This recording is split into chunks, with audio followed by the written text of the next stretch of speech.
Hello, hello. How you feeling?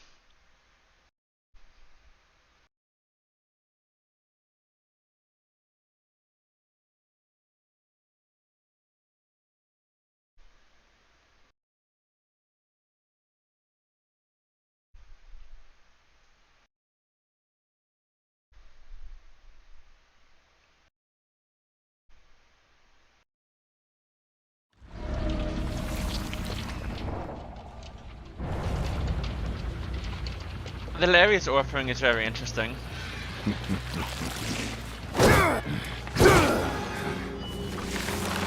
A lot of good survivors really enjoy that map because of how hard you can bullshit M1 killers with recyclable resources in the lower half.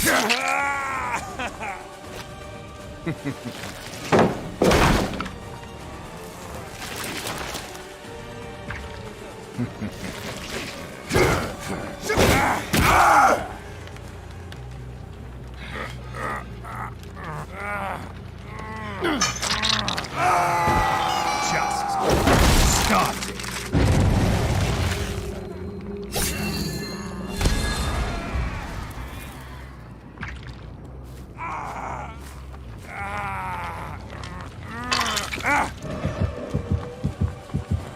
My man just dead-hearted.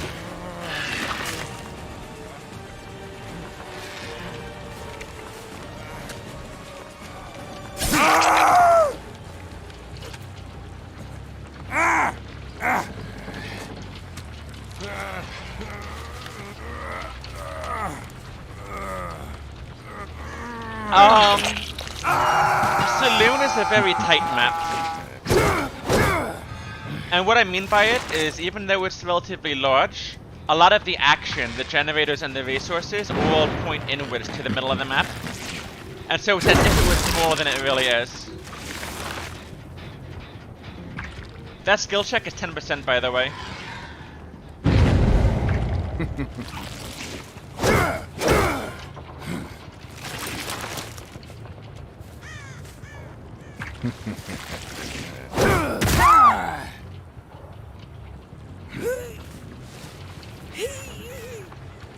And a lot of the pallets and the resources are super playable on Dead Dog.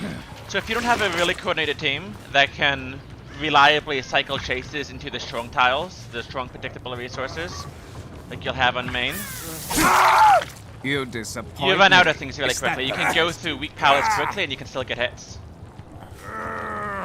And the other thing about Dead Dog is you always have a very tight 3-gen on the gallows side. See that? So it gives killers something to work with. And you have very predictable, quickly accessible spawns. So it's easy to get into chases very quickly and it's easy to convert. Too bad you won't make it much further. So in that sense, I would argue that Dead Dog is probably the best killer map in the game.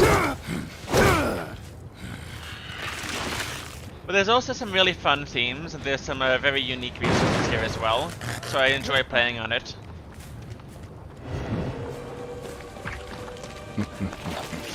It's also got some like really cool redeeming qualities for Survivor side. Main building is absolutely insane, and it's an amazing balanced landing map. Poor performance indeed. Is that all I you bet. have? My voice just cracked. I bet Dwight was the one that burned the Larry's offering. My man is unironically walking. He burned Larry's and they wanted to hide all game.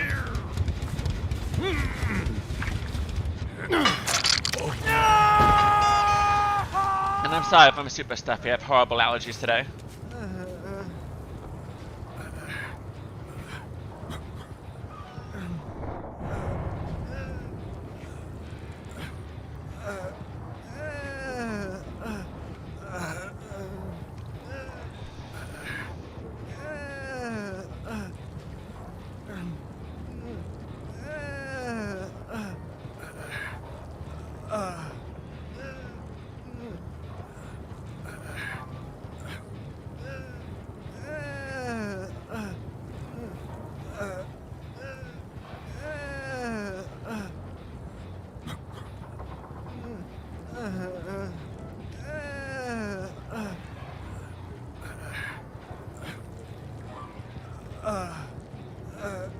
When you bleed somebody out and they stick their hand up and they do the death animation, they instantly die. But when Dwight is sacrificed, I'm gonna have to wait for the icon to change to the left for him to be considered dead. If I hook him, if I hook Quentin as soon as Dwight goes into third, Quentin will still have time to take some 4% chances. And we want to avoid that. We'll also bleed him out if he wiggles because he's been on the ground long enough to charge a flip-flop. But if he crawls to the hook, we can put him up. If you've been on the ground for 40 seconds, you can charge flip-flop. And flip-flop cuts the time it takes to wiggle in half. Great skill checks also help. So you're looking at a 6-second wiggle. He can't take chances until this scrape is done. If I waited for a sweep to finish, he would have had a chance of 4%. But I can use the animation of putting him on the hook to switch the overlap. And he can't wiggle off with flip-flop.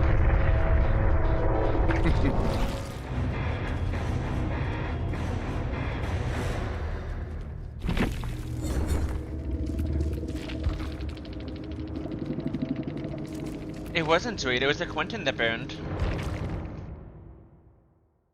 He never used his Unbreakable. He wanted to save it for the last moment, or he was probably hoping I would go for hatch and try to close hatch. He would have stood up and made a run for it.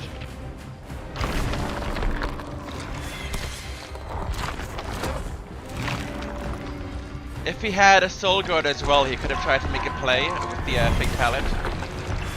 And if he gets into main, he can run me for a little while and maybe hear hatch.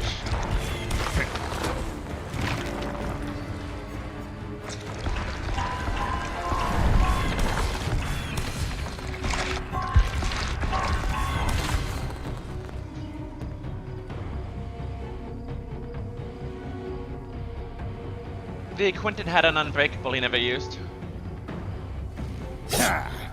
Did YouTube eat your message? That's no good.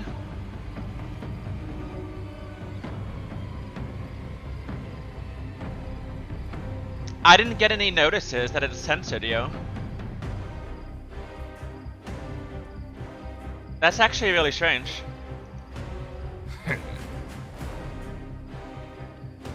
I see a lol and I see the emoji. I see wait, where is my message? There is only emoji lol. And your earlier messages, nice I quit your stream, don't mind me, I just love watching professional work, hi, all in all cool, but regarding the game, I was tried as Wesker, no chance at all. I tried to convert cleanly, yes. And I think it's so cool when survivors find a way to outwit me or cheat me anyways. I love those little mini games.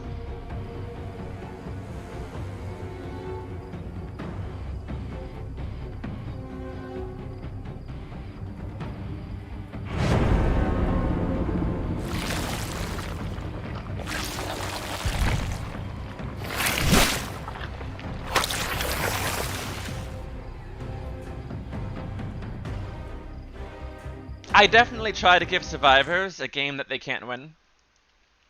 And there's always stuff that you could potentially do as survivor. And depending on how good and coordinated the team is and like what they bring, there's always something they can try for, and there's a big scale of what they can expect. Especially right now on current patch, I think that survivors' nuclear options are much scarier than Wesker's. But as skill and coordination and resources go down, and as Wesker's best kit or better maps or whatever else I can do to give them a raw game comes into play, I can try to give them a worse and worse version of events. And I really hope that they'll give me that same energy and that there will be teams that really show me.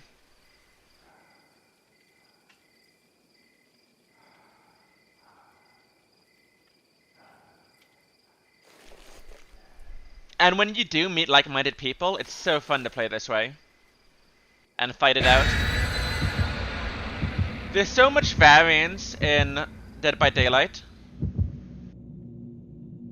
Most of my losses are hackers. I had a Kate fly over the exit gates not too long ago. I just killed her team. And I chased her from one exit gate to the other exit gate, and she flew around and teabagged me from the sky. She was broken and injured and healthy at the same time. She was oscillating between being injured and healthy, and she was broken at the match start.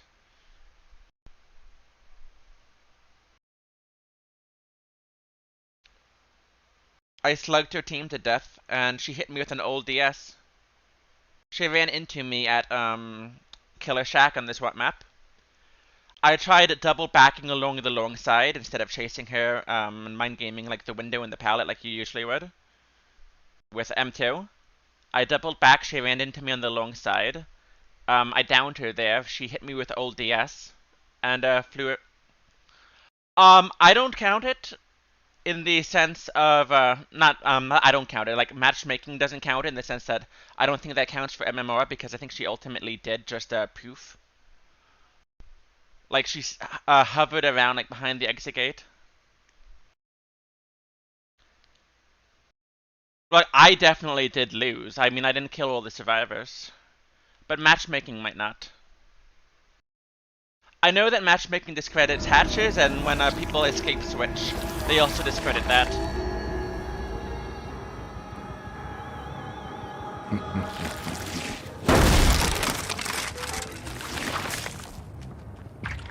The gens never got done. It was a hatch close game.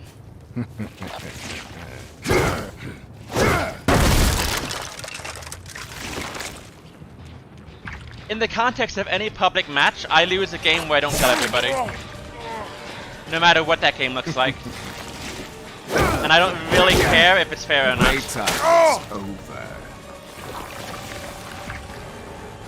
Because the game doesn't have to be fair. Like, there's so much different stuff that you can get in DBD.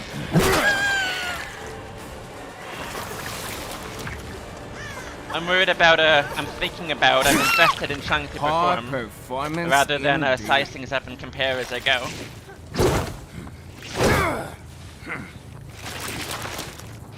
Which is also why I talk so absent-mindedly if I speak during a game.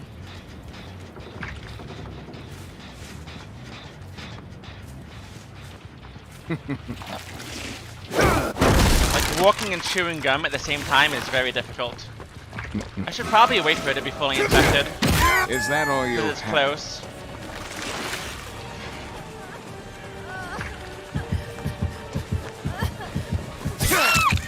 You disappoint me. Like, if I gave Is him more that credit. the best you've got?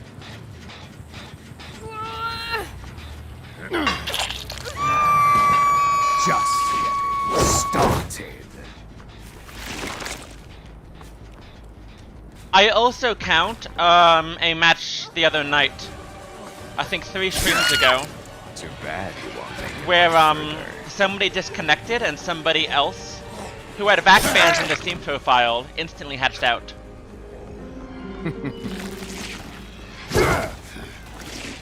But matchmaking doesn't mind that.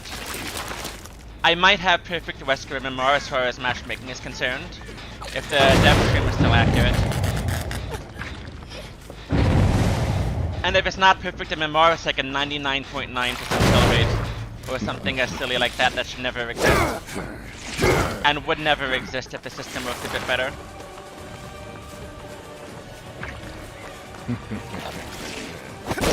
God is unbreakable. We heard no boon, it's not exponential.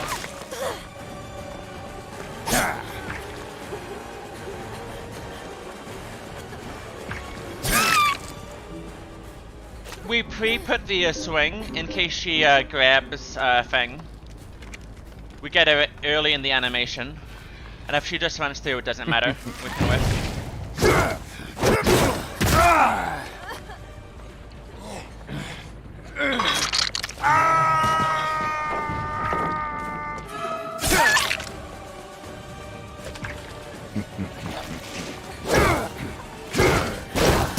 I expected more from you.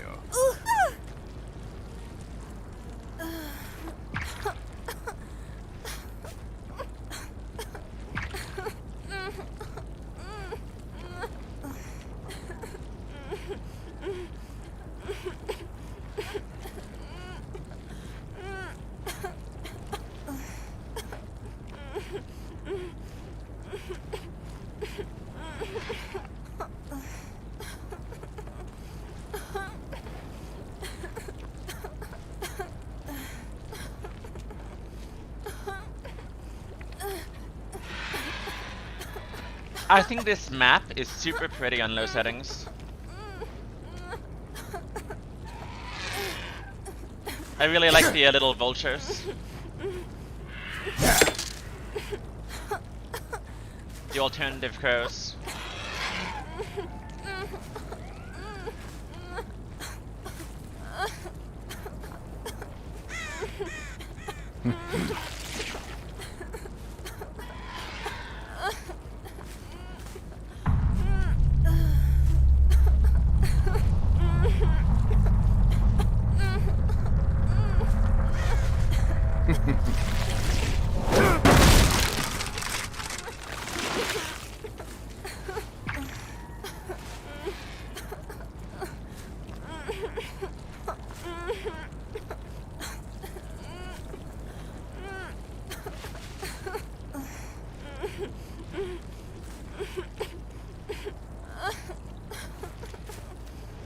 This actually isn't a very obnoxious version of a dead dog. Because you don't have the usual 3-gen behind the saloon and that back corner. Like, you can still hold this with the generator by the water tower. But it's weird because the tighter section is probably on the other side of the street. Is there a Sky Wesker bug like there was with the Sky Billy? Like, the backside of the street, especially if you can cycle it into main building, is actually pretty strong. And depending on what version of it you get, the loops there can actually be really obnoxious.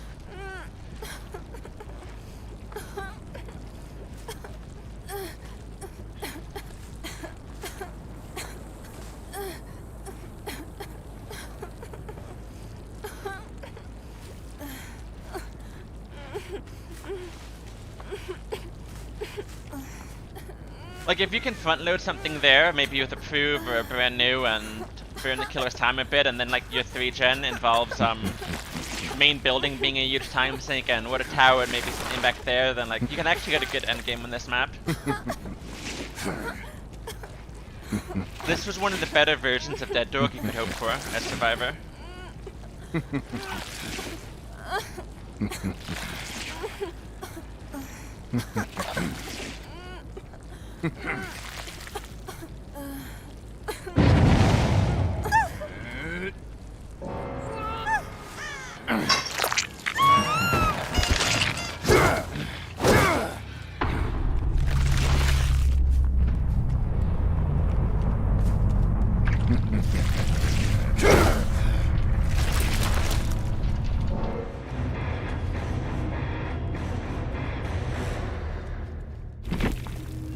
I haven't seen that, and I haven't experienced something like that with Wesker.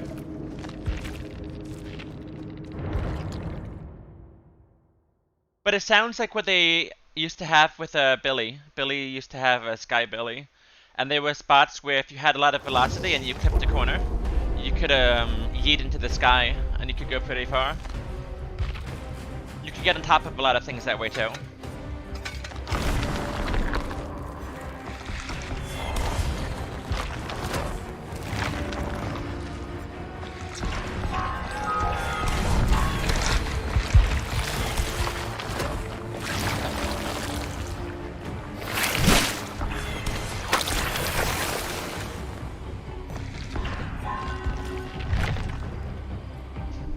Dead Dog and Midwich are the two best killer maps in the game. Or the closest thing to like real killer maps the game has right now. And it's really amusing to me that I like them so much that I think they're fun, because I usually only like the Super Survivor side of maps.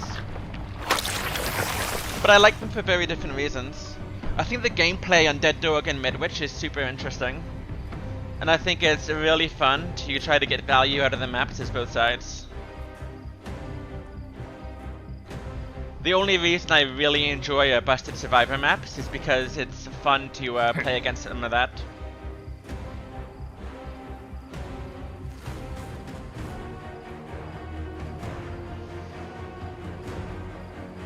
That might be super useful.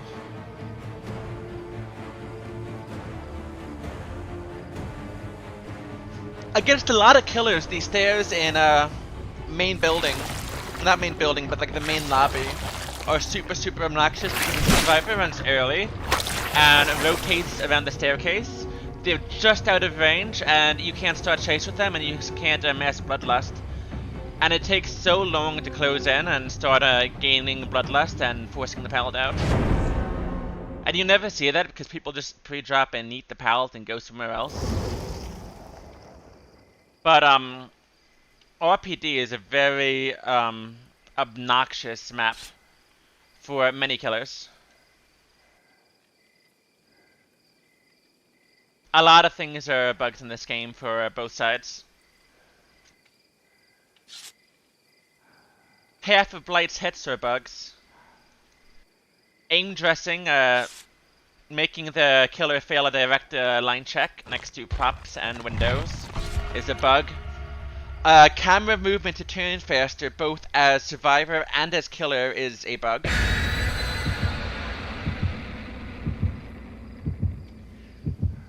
When you have bad audio occlusion and you can't hear a generator that's almost completed in the House of Pain on Haddonfield or Springwood, because there's walls in the way and sound just gets screwy is a bug. As killer, if you turn your camera, the audio profile is going to change. You will hear a generator being worked on with one direction of looking, and if you turn your camera and you look somewhere else, you hear nothing. It's like that in Chase 2. And there are some tiles that, like, survivors can use this and win distance.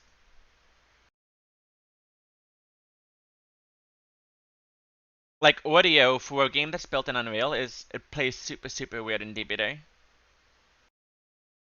There's a lot of bugs that are actively advantageous for both sides, and there are a lot of bugs that are like passive value or passive lack of value. Like, you have survivors that randomly stop making sound, even on the ground, when there's nothing in the game that changes that.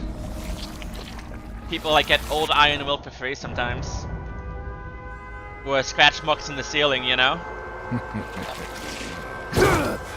But I think that's part of Dead by Daylight's charm.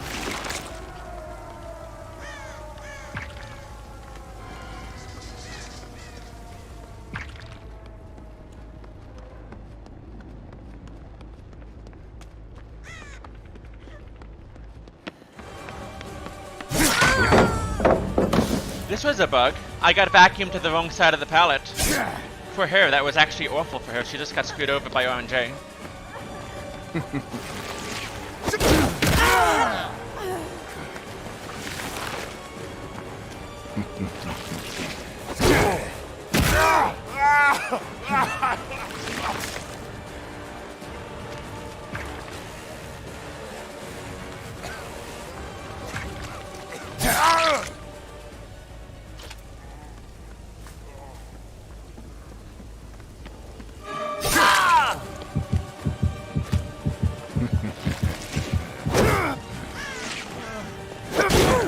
Do you actually think you could defeat me?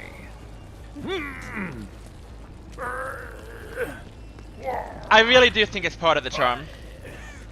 Like, is being able to vault the pallet after Wesker does and no-sell his pallet make him play the tile as an M1 killer a bug or a feature? And is it working as intended? I'm not too sure.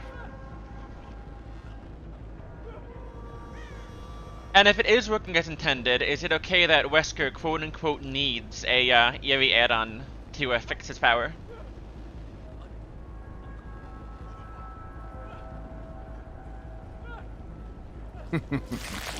They're healing into Sloppy Butcher while somebody is going second. Oh boy.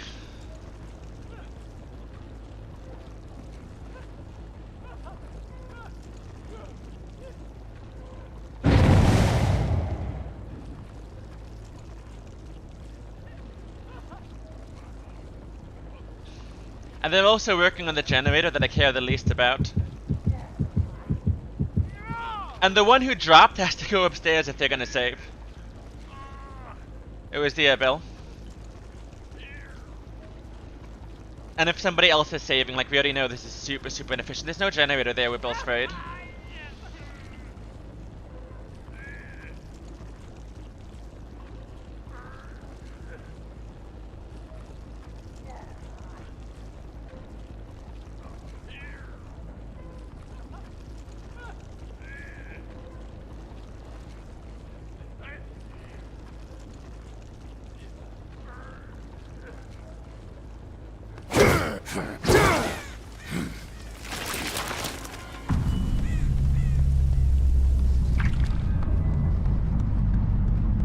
They fixed that?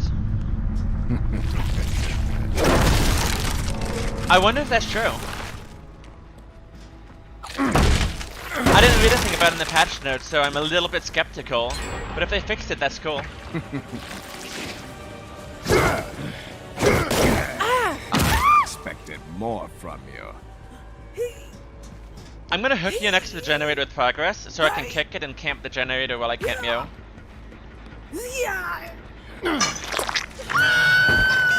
That's awesome.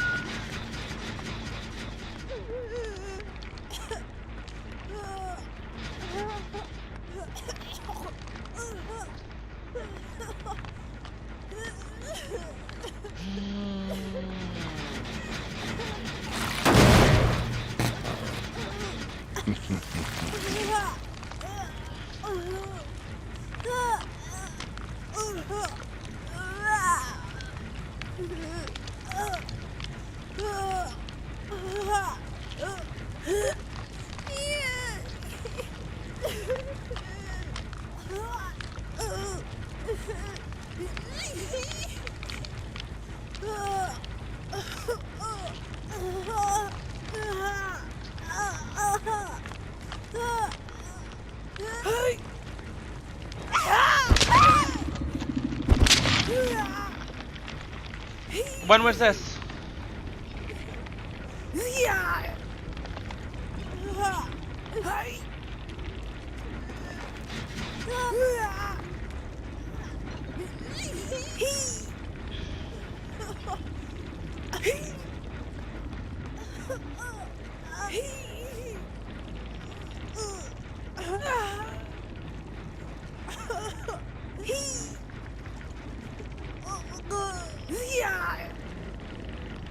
Because if you can inside tech Wesker to Volt anyway, I'm actually really impressed.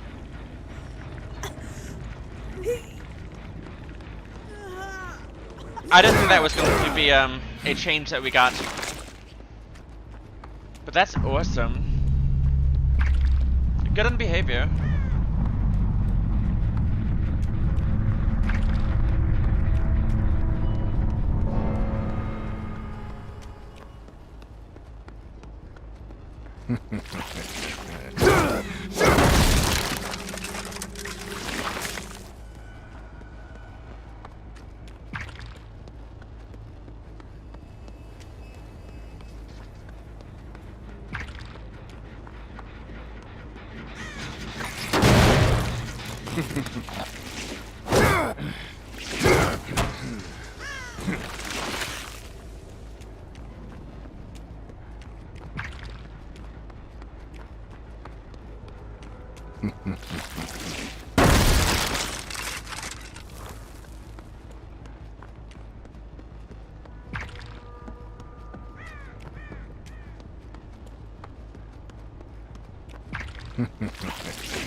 Lord knows.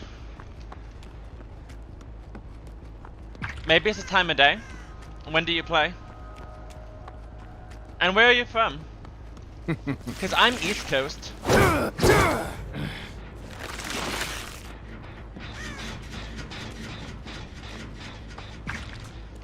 Early morning matchmaking is usually better.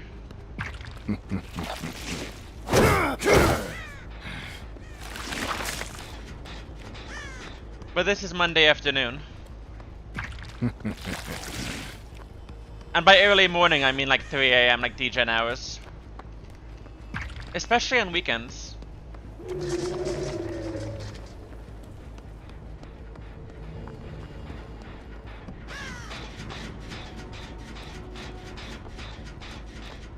Do you want to trade?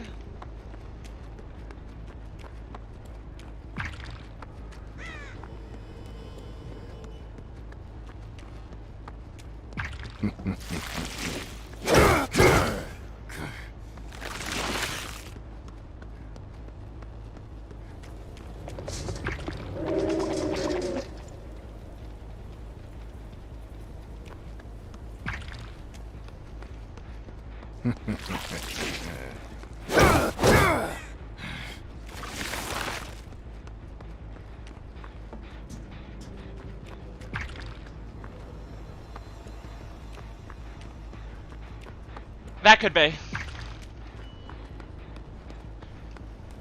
Nightlight said that I play against brainless megs because I'm a New Yorker, because I'm an American.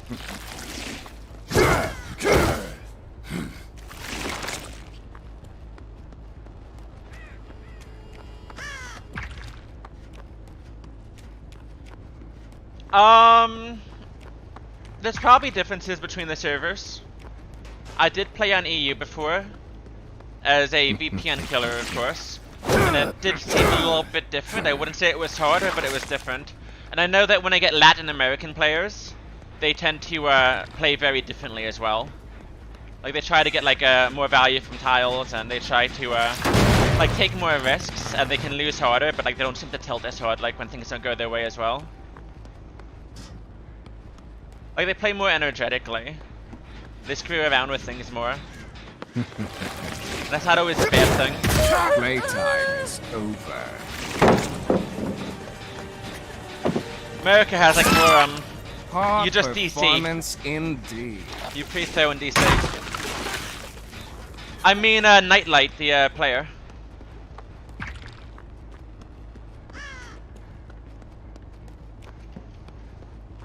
From Eternal.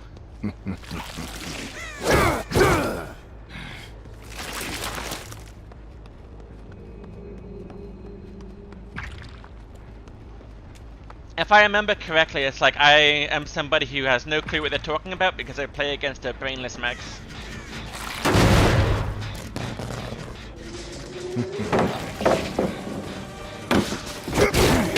Is that all you have?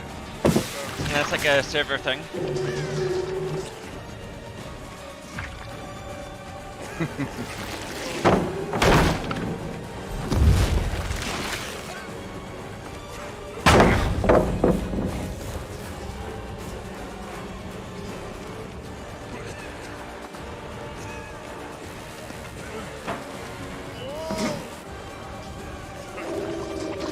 Remember what I said about flip-flop? The 7-second flip-flop thing? If you never slug somebody, they can't charge flip-flop. And you can skip Soul Guard that way too. If he goes to pick somebody up, then I'll have to slug him too. But letting him run around can be a little bit better. You also don't build up infection on the floor, so if he was to Unbreakable or Soul Guard or whatever, off the floor, he wouldn't be fully infected, but if he runs around for a while first, he gets his red ring.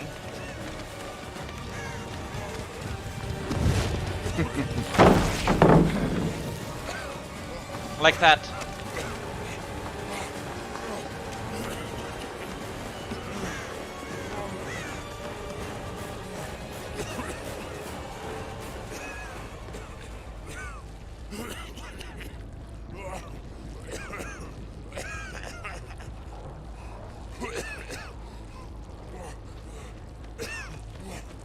You also don't get to sit under a pallet with flip-flop and power struggle if you never get slugged.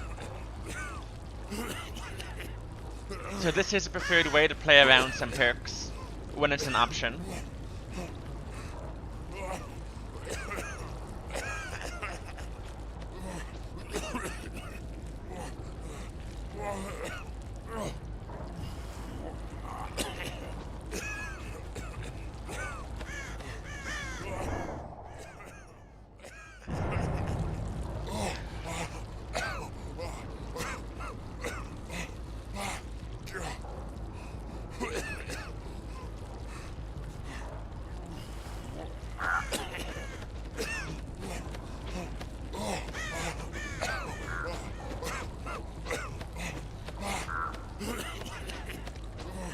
I like the way that Bill hangs his head.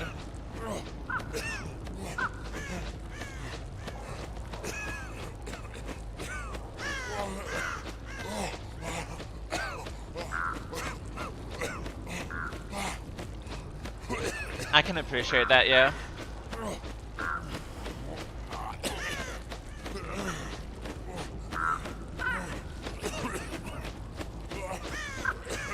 I mean, to be fair, who does this? Too bad you won't make it much further. God, what's it called? I wiped my eyes and I accidentally clicked grabbing the mouse. I'll see I you wasn't dead. supposed to hit him quite yet. If we had more awkward hooks, that could have actually been weird. Like, I might have actually had to bleed him out over it.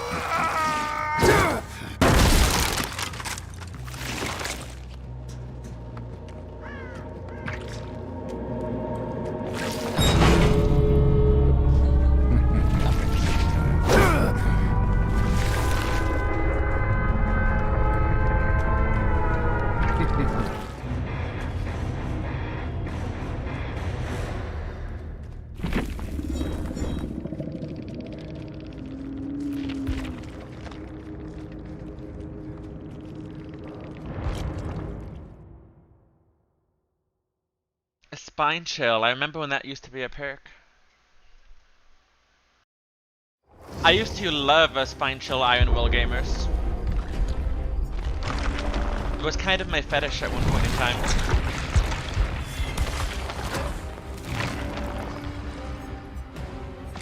The teams that wanted to pre-run sit on gens and didn't want to heal. Back when we had old Dead Hard, that was amazing.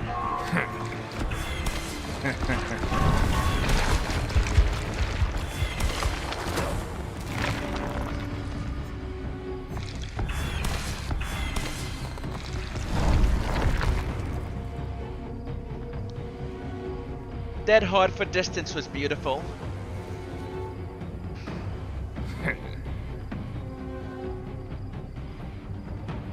And more than anything, I miss Dead Hard because it transformed how Chase is played. Like, people complained about it because it would give you a bad read and it would let you be greedy at the same pallet or the same loop. And that was nice and it was very strong and it was obnoxious against killers with ammo.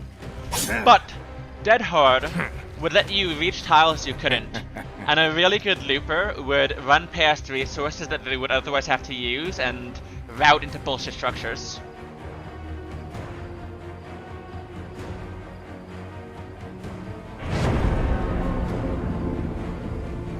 I'm jealous.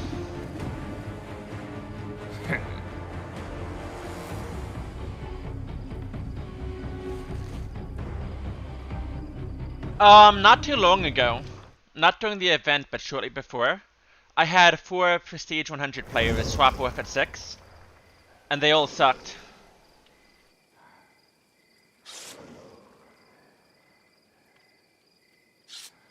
I had a P100 Neo squad.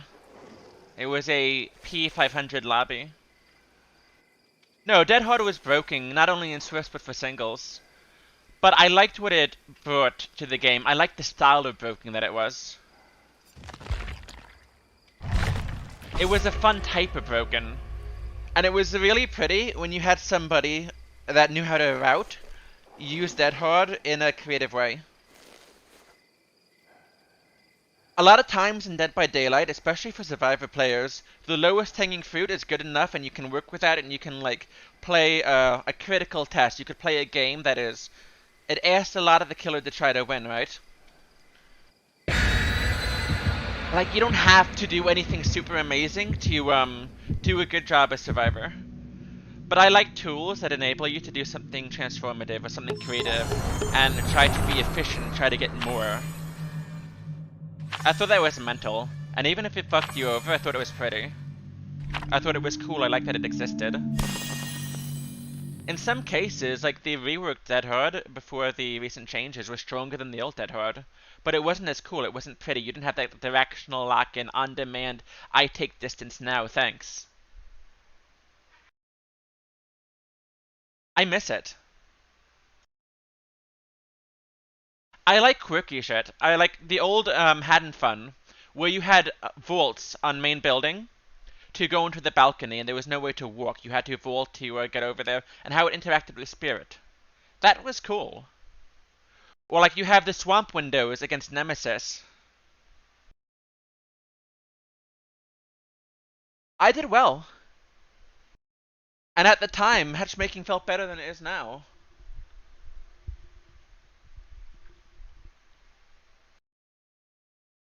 My best experience with matchmaking in DBD was playing with Release Circle of Healing, or against the Release Circle of Healing, when it was 100% and 36 meters. And on the last day of matchmaking, when they tested skill-based matchmaking and they made it strict and not capped, there was like 1 or 2 days where the matchmaking was really, really hard. It was actually amazing, and they had busted tools, and I celebrated by spamming Z.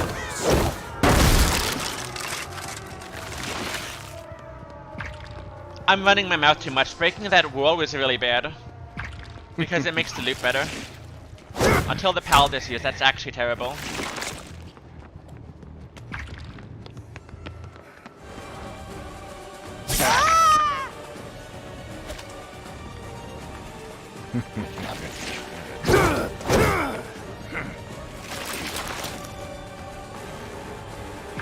I should focus.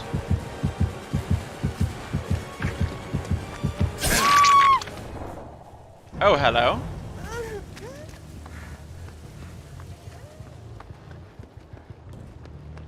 Well, that certainly says something.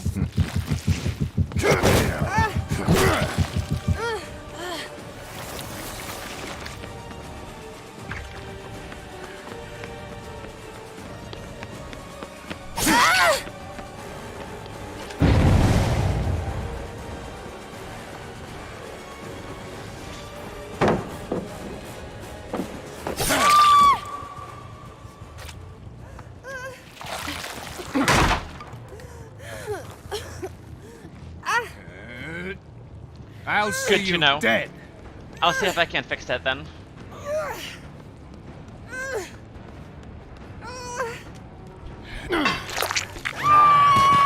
Just stop. Maybe while I stand here.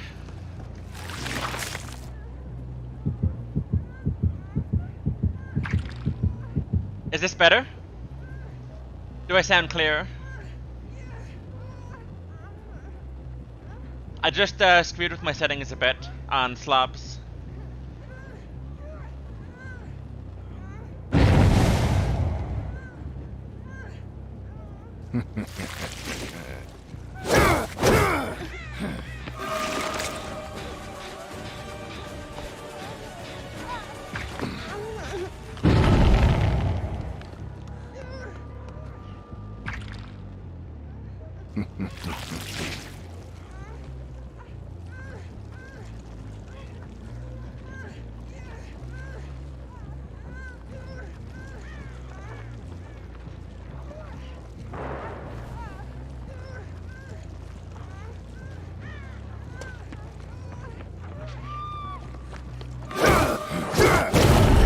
Is that all you have?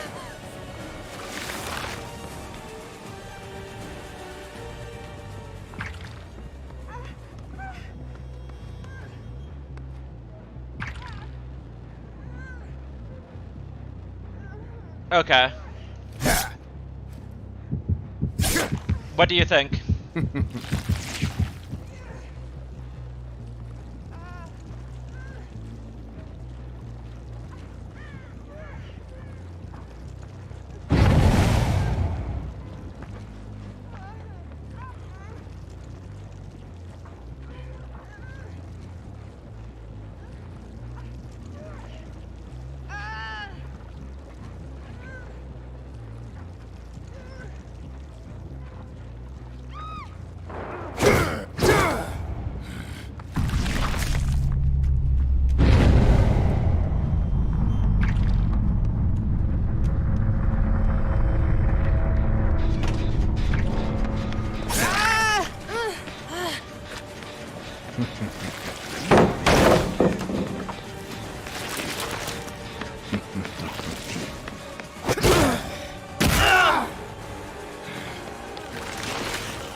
You disappoint me. Is that the best you've got? Sounds good then. We'll keep it like this then.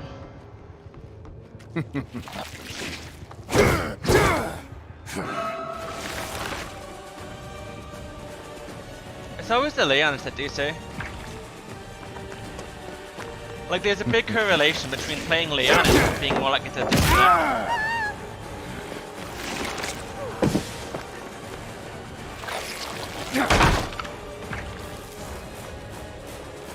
It's the Leons and the Fangs.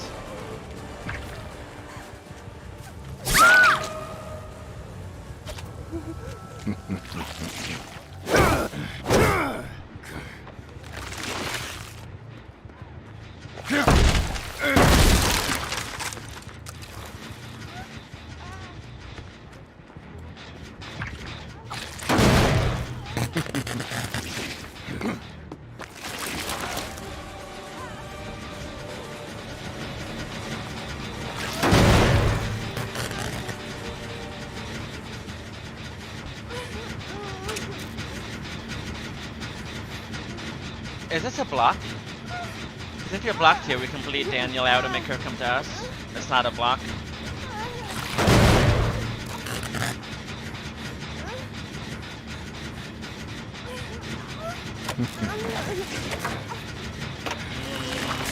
It's probably not wiggling you off, because if I get in an awkward situation where I wiggle you off and Daniel DCs, that creates other problems.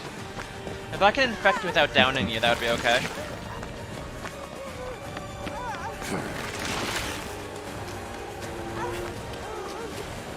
Alright, grabbing you next to Claudette makes it better.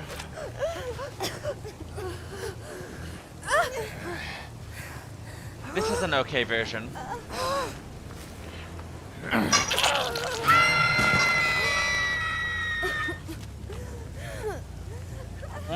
I don't have a hook for Nia though.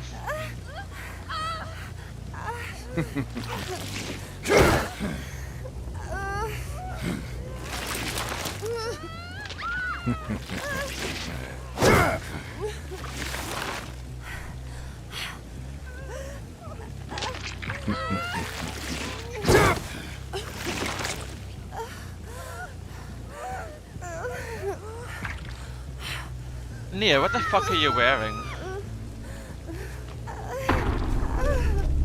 It's almost like a clown skin.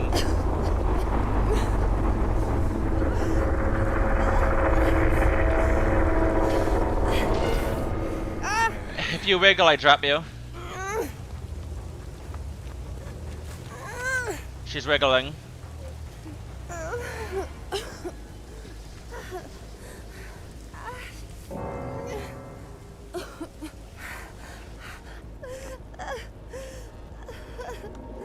Okay, we can close this interface so we have visuals on adrenaline. After which point she can wiggle off if she wants to, and we can have another chase before the end.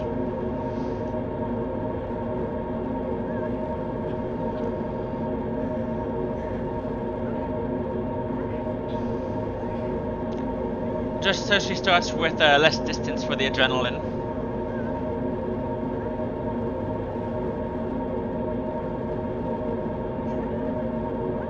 Right? Survivors wear the ugliest stuff.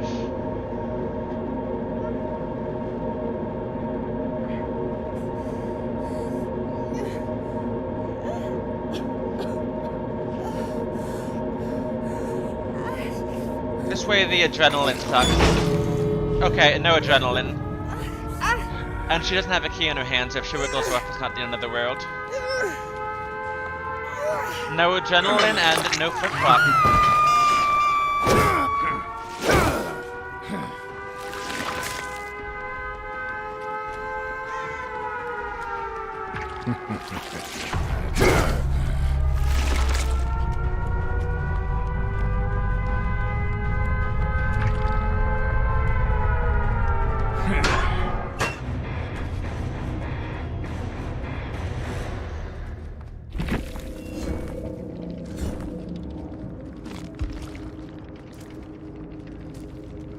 We did have a balanced landing, gamer.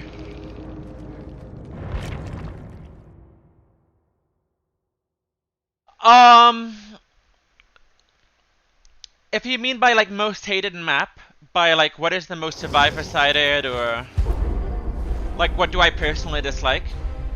Honestly, I don't dislike any maps. But, it changes on a killer-by-killer basis what the best survivor maps are.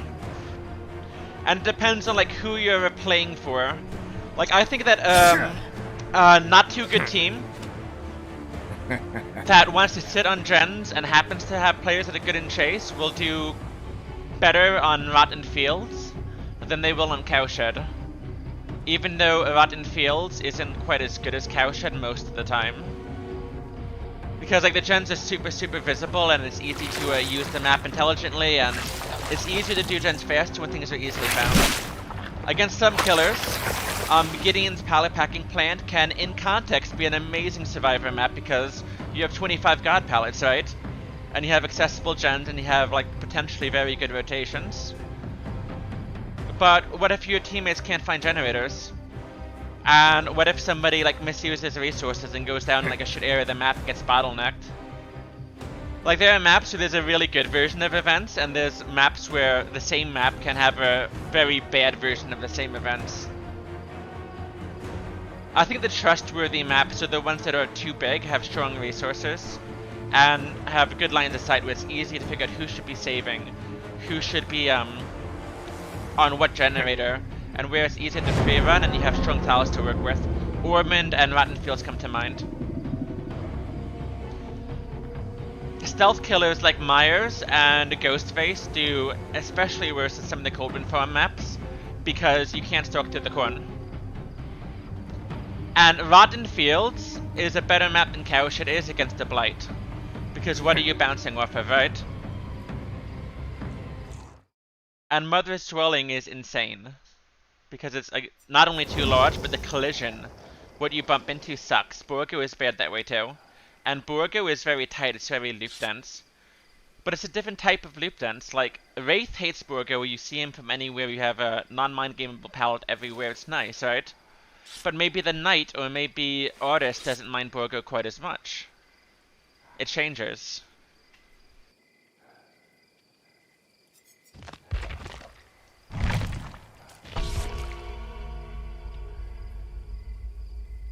Against M1 loop bait killers, like things like Doctor, or things like Legion, or things like Trapper, right? A really well RNG'd Larry's is insane. The windows can be actually ridiculous, and the gen spread can be obnoxious too. It can be really hard to keep tabs on survivors and play efficiently while they can coordinate and be efficient themselves. There are some maps that are like typically killers better maps that become monstrously difficult when the stars align. But in the case of like indoor maps like Larry's or like Midwich is another good example, it can be really hard to have extended periods of like correct callouts and to coordinate. And then there's a question of, are you using callouts at all?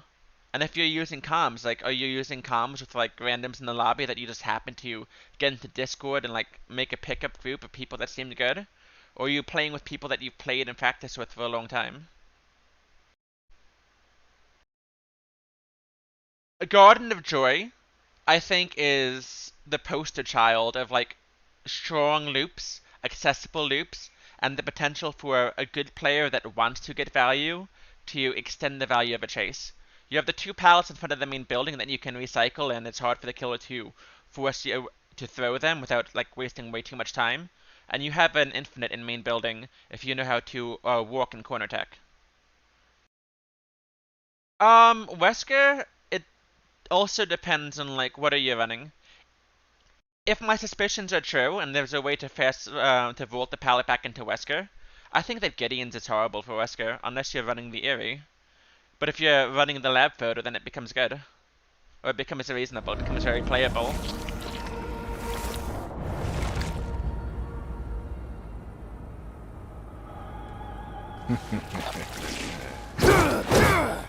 In general, shit like Mother's Dwelling and Rotten Fields really sucks. But I kinda like maps like that. Even though I'm not so unserious as to burn them and send myself to those maps usually. I try to be a little bit more serious when I play and like try to like not advocate against myself. I kind of love those maps. You disappoint me. Is that the best? Mother's Dwelling and Rotten Fields are horseshit. In the best of ways.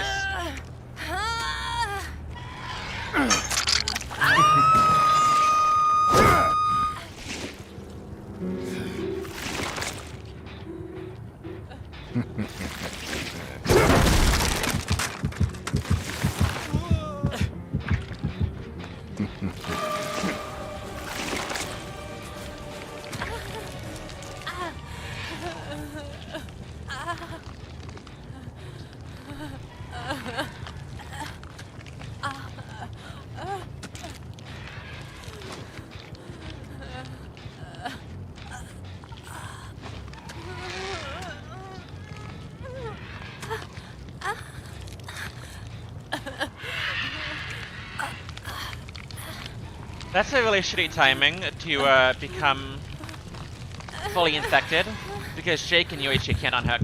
She goes second in time. It has to be Nia, but they were here.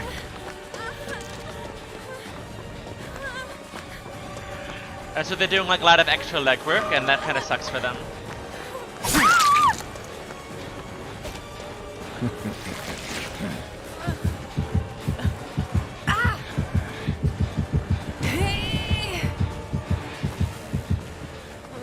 The thing is I don't like about Garden of Joy is that in the context of like the good survivors you're talking about, if they're genuinely good in chase, you can't mind game the loops.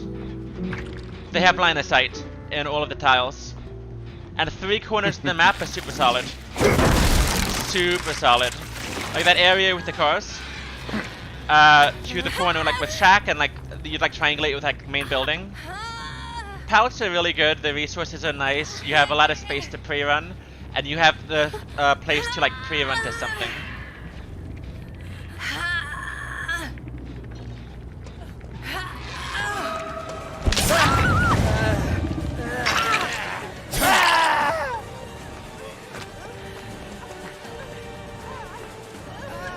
Really? Nia?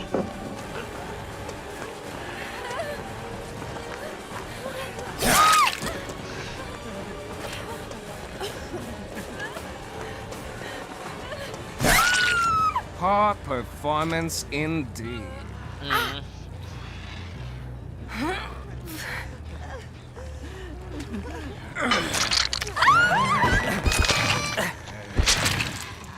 I'll see you dead.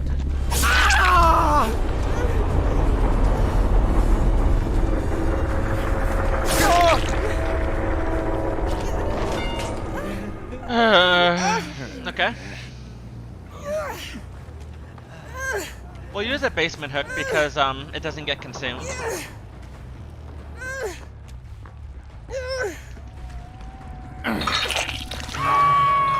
Just getting started.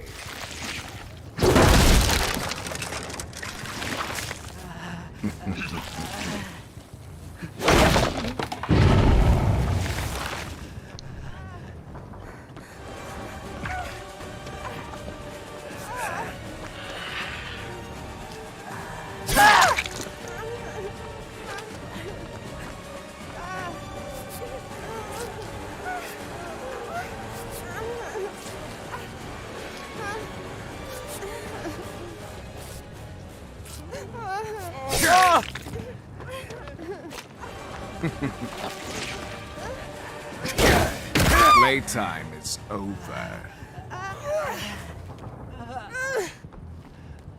We just tested both Yoichi and Jake for Soul Guard. So now we know if they show me on Unbreakable, I can hit them immediately. I don't have to wait it out. They also can't have dead hearts.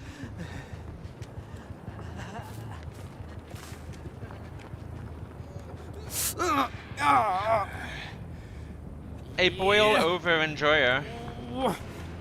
Yeah. Yoichi called to a strange area, and we know no Soul Guard, so I don't mind if we take 4%, and we can reslug Yoichi if needed.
I haven't played chess in a very long time.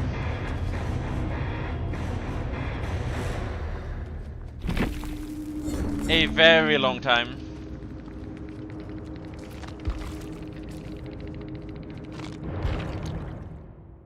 Many years.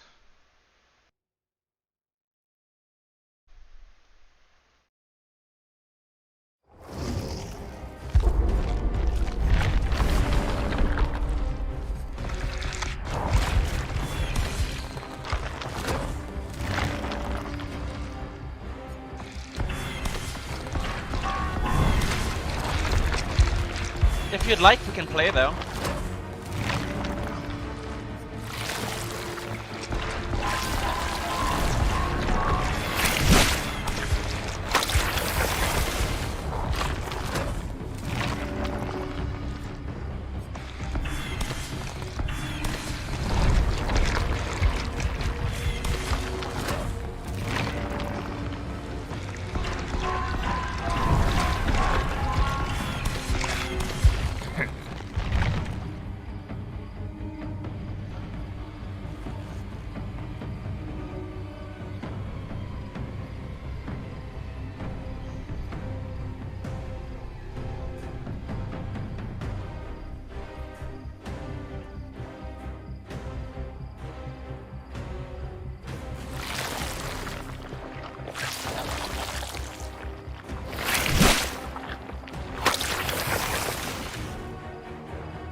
Interesting Steam comments.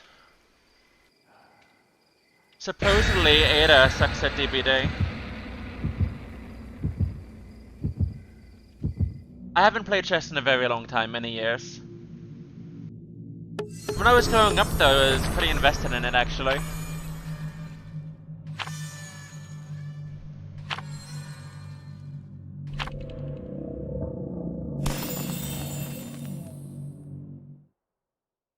One of my colleagues in League was a really big chess head, and they made a lot of chess analogies talking about meta theory and different teams' prospects. They're also a poker player. I never played poker, but I did play chess. And I explored EV and theory and learning through chess. It was like a side project or something, but it was a lot of fun.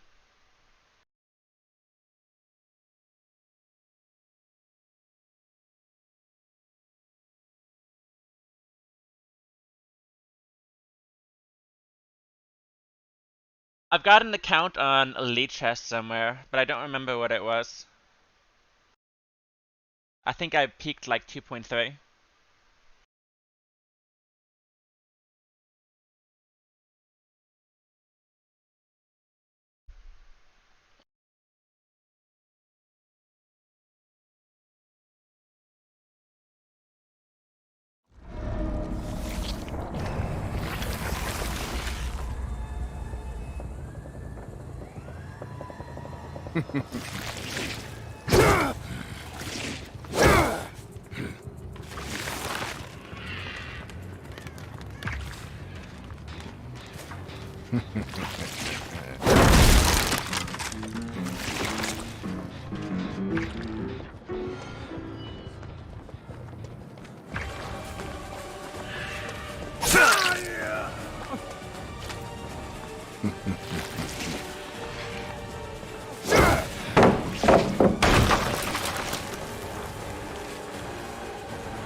Too bad you won't make it much further. I don't mind if this gets saved and I get a different hit for it. 7 and then I have minutes is multiple all I can injuries. spare to play with you. Like there's a ton of flashlights, but it doesn't really bother me to eat them right now. As early as that was.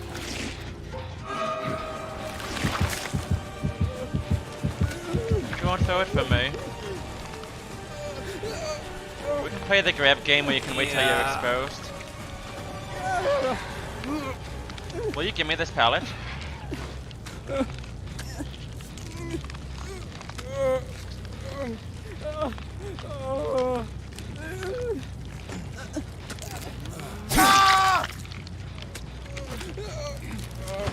Nice escape.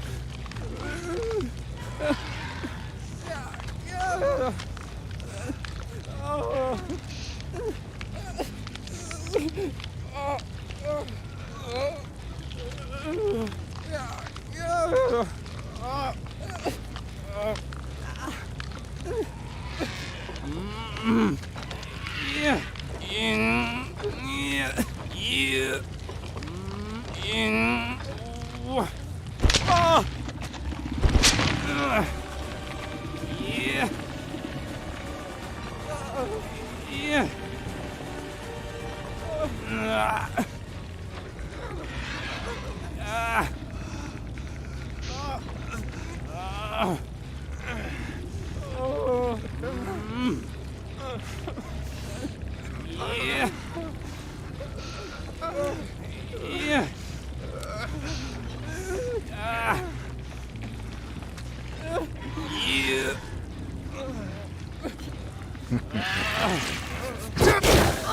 you actually think you could defeat me?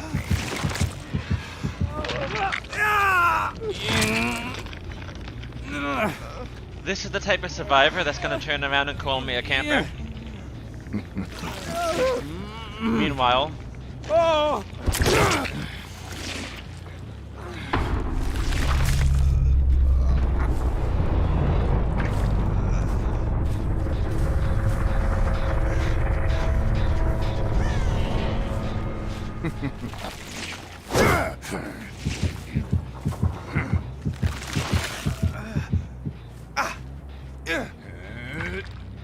I'll see you dead.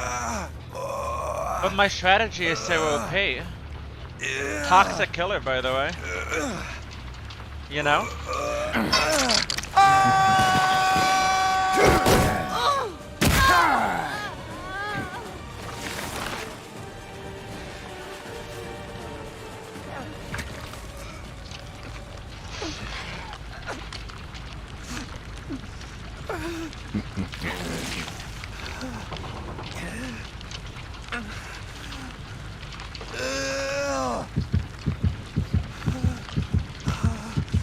Definitely. I have a lot of reason to camp here. And I'm also doing things to make it more likely that I get a situation that's campable or that you want to camp. Like the current meta, or my current perk loaded at least, with Deadlock No Way Out, it really rewards the shit. My games are all 4-man slugs in the Overbrine Eruption meta. I almost never hook somebody. This is totally different. But if I'm gonna play this way, this is a pretty reasonable try. And I'd like to think that it makes Survivor life kind of hard.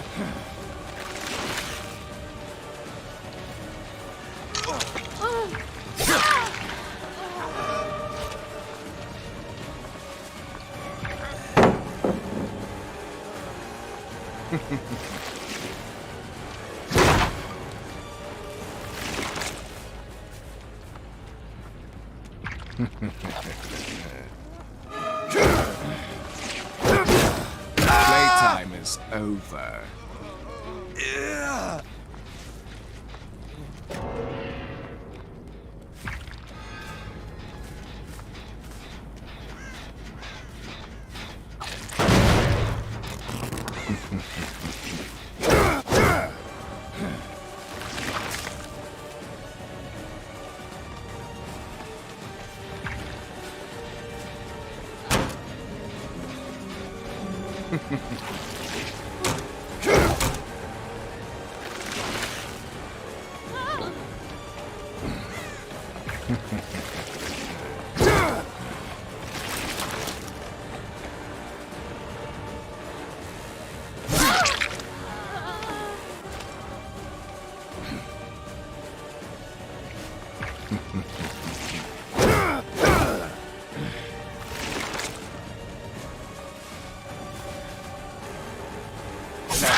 My god, I have terrible allergies today.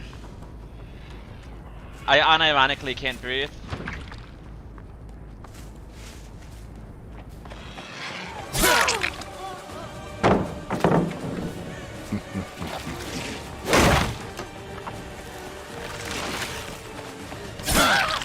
High performance indeed.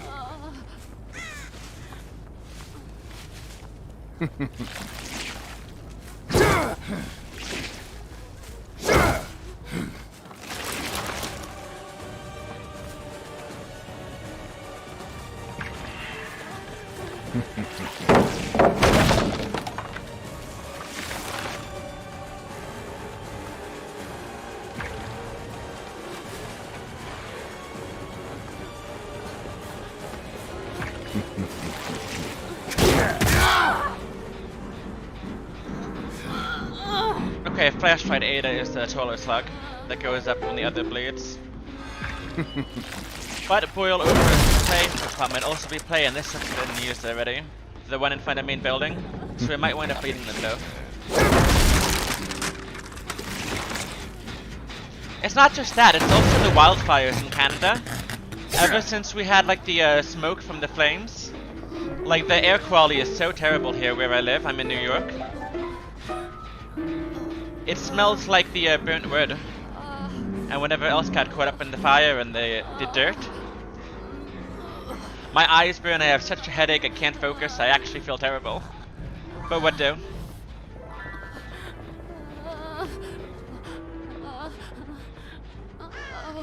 It's better than it was though. Like in the last week it got a lot better.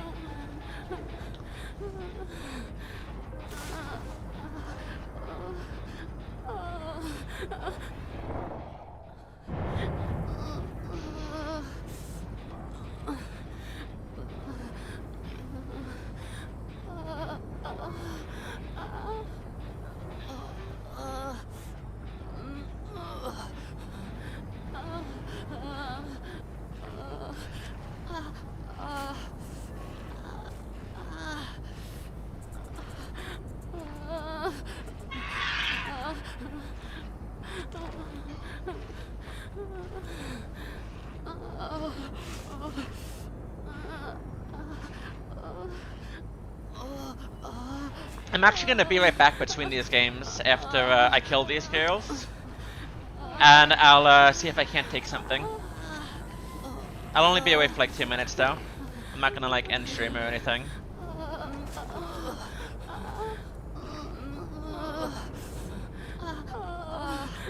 What are we listening to?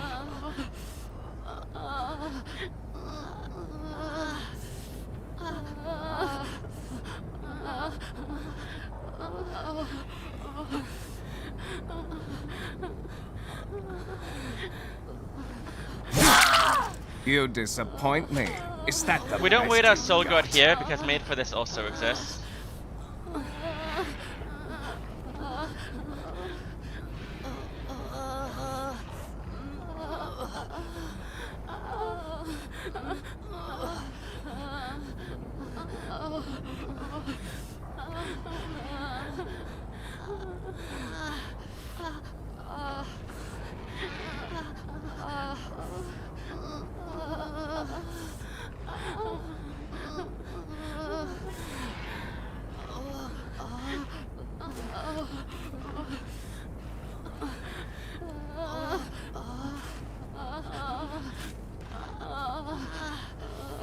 Here comes the power struggle gamer. Gotta take away from the pallet.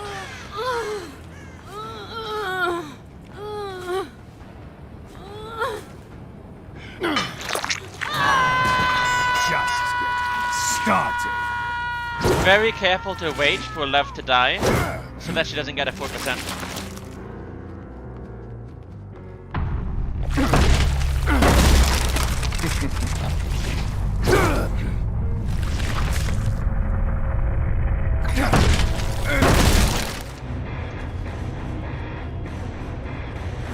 Okay, I'm gonna be right back between games.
Alrighty, I'm back. And we can be back into it. Oh hey, why did I camp at Prestige 100? You gave me too early of a down and you gave me a lot of extra pressure. You hung around the hook and you gave me a lot of information that you weren't on generators and that you weren't playing efficiently. I knew I had time.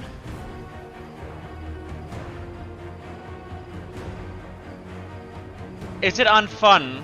I wouldn't go so far as to say it's unfun. It's not as interesting as a game can be. No doubt about it. But I mean, you do your best with what you have. As you get a little bit more experience, maybe you'll get a better version of that game. Maybe you make it a little bit harder next time. I thought you guys were cuties. I hope you had fun. But what I will say is I camped as a reaction, and that was a really good way of owning the way you try to play the game. It was actually so good in that match to play that way.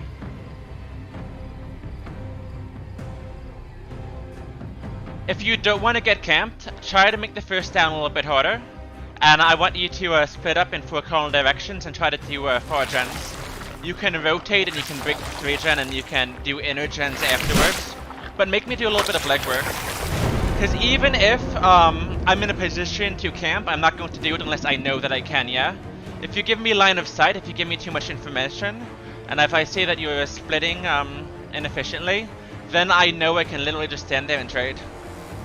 And even worse, like if you loop around the hook or if you hang out, you make it better. Good teams won't even do altruism. You'll split up, you'll hold gens before friends, and then you'll convert.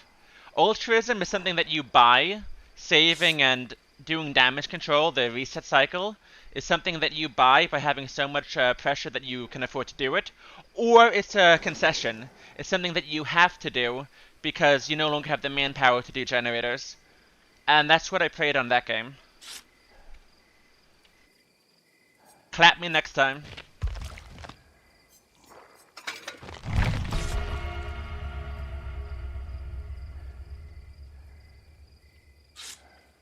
Also, sorry if I'm like super choked up. I have horrible allergies, I have a horrible headache, I can't focus, I can't talk. I am like high-key wrecked right now. But thanks for the match and have a great event.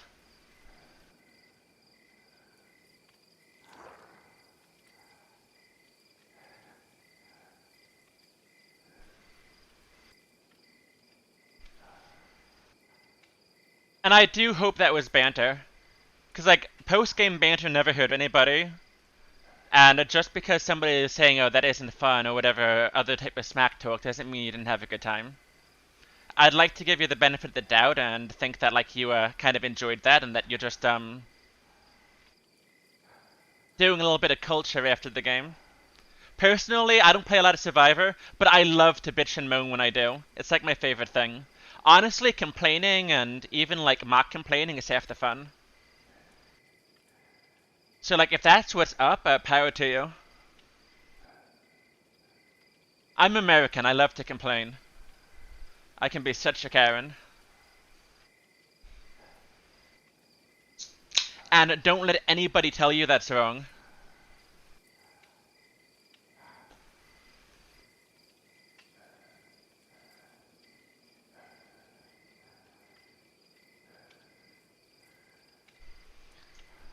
Definitely keep up the good work. I'll see you in the next one.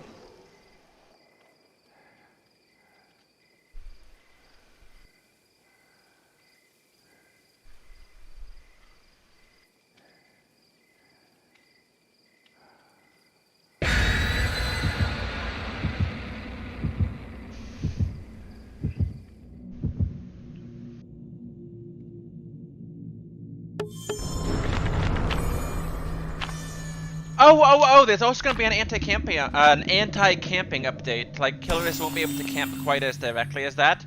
We'll have to, like, come back and tunnel you off a hook or something. Like, it'll be less face camping, more proxy. Actually, with so many people hanging out around the hook, even with the update where, like, you can yeet yourself and you don't need an unhooker, I could have face camped that too. Actually, the camping update probably didn't fix that. I mean, if it's okay to call it fixing. See, I'm so choked up that I'm like stuttering. It's actually challenging to talk and like get the air out. It's distracting me.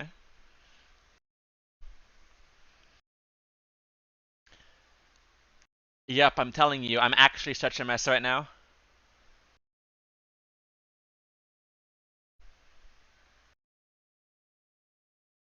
But you know, maybe that's a good thing. Maybe I'll get like a better team and like I won't be up to snuff and maybe I'll get fucking wrecked in one of these games. It sounds like a begrudgingly fun thing too.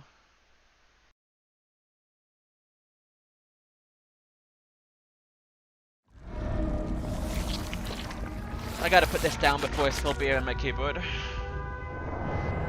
There we go. I shall release Ouroboros.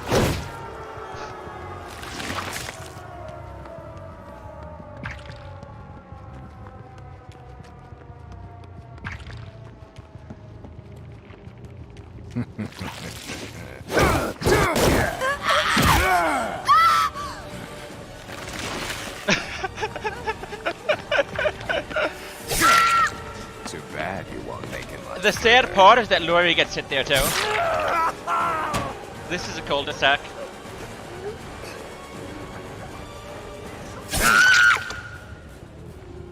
Okay, it's not gonna be this game. They'll get me next time.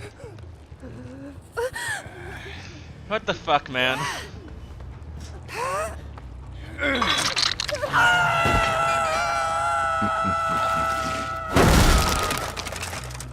Like, even if I'm like really drunk, if I'm sick, or like, I'm objectively not playing well, and I lose that way, it's still fun.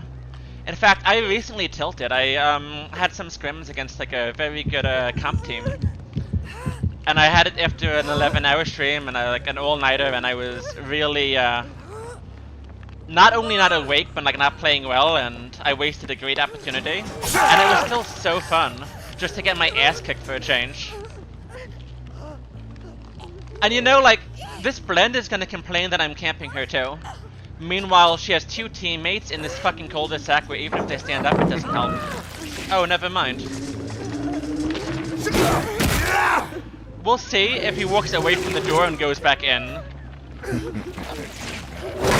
Because again, the cul-de-sac, you can't get out of this without being hit. This pallet, by the way, is actually amazing if you can throw it while the killer is inside. And that usually only happens like through the drop down. But, like, what the fuck?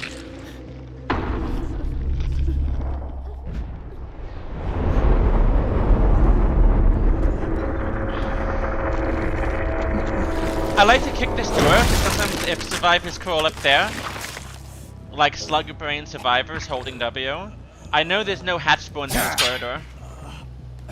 And it gives me time to keep tabs on like Lori, and it makes me a little bit more responsive if Ace also decides to disconnect.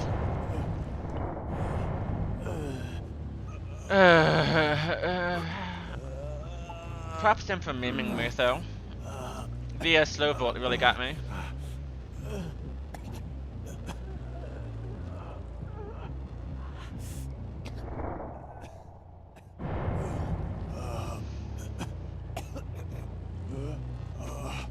Hey, I have time to drink my beer now.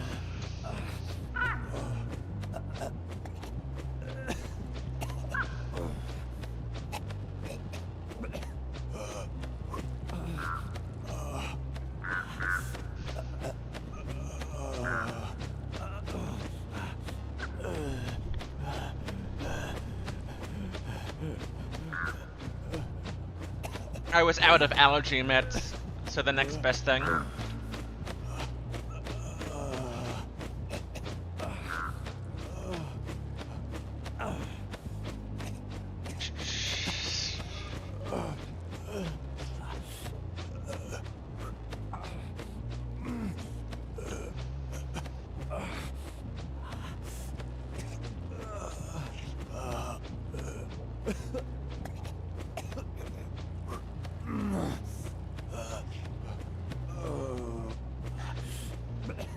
I mean, Ace sounds like he's having fun.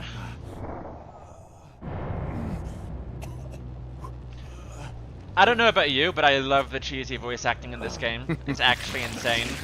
Like, even Wesker's Snicker. How good is that?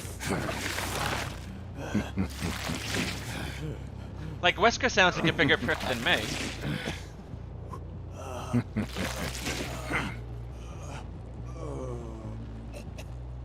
And like, I sound like the most passive-aggressive jackass there is.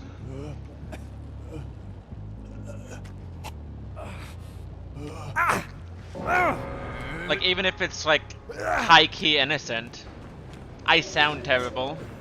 But Wesker puts me to shame.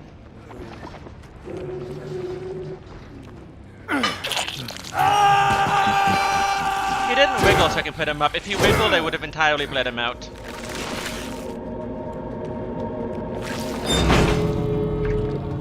No doubt about it. Especially in that area, because you can body block that area and you can like slow the survivor down for a while, and you can wait out the soul guard. So it's less scary to try. Sometimes I will try to hook somebody and they'll wiggle off with a flip-flop or something. Right, doesn't he? But like in a really smug way. I heard myself on somebody's Discord, they had like an open mic. I think I sound fruity as hell. At least over like the internet I sound like really sus. But Wesker's even worse.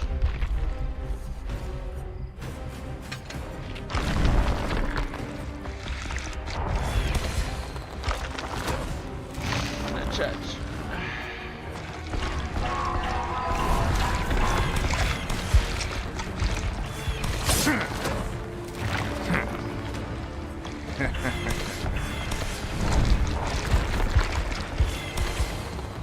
I could save so many blood points if I did blood web manipulation and I didn't use this Wibskin thing.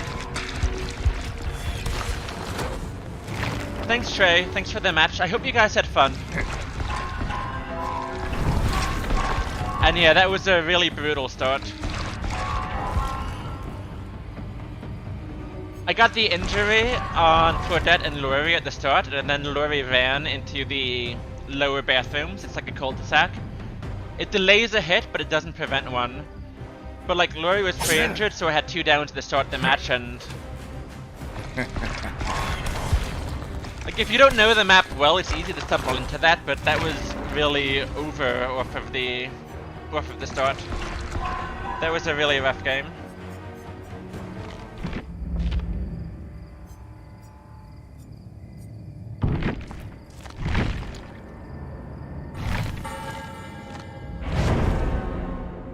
Thanks for the game. And I'm glad to see Laurie getting some love.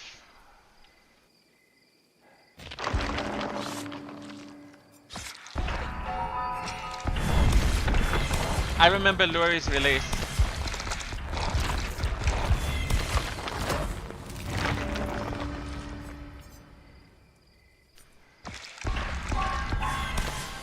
That's cool. What did you think of him? How did he feel from the survivor point of view?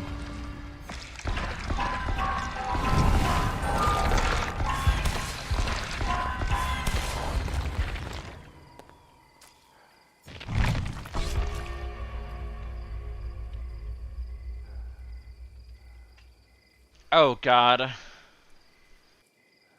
So, yuppie, this Meg here, the grey character, has 10 hours on the record. They have 10.9 hours in DBD.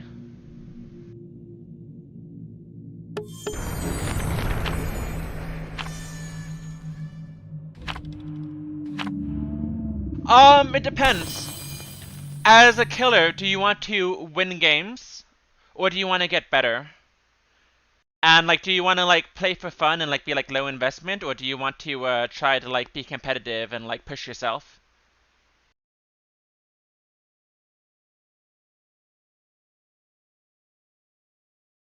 For Survivor, I recommend playing Fang, Nia, or Claudette. And the reason is because they're a little bit shorter, they're a little bit smaller, and they have a lower camera. So the movement feels a little bit better, and it's really nice to try to hug things tight and try to loop. Other survivors can move the same way, but the way you turn your camera, it feels a little bit different.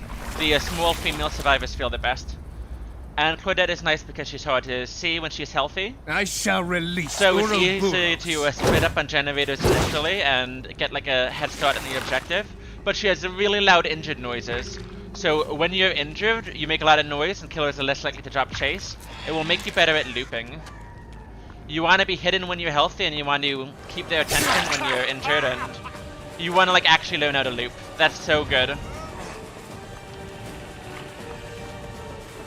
As killer, I strongly recommend winning with Wraith. Like if you just want to like get better at, if you want to be like super competitive, learn a M1 first, and then learn the mechanical killers.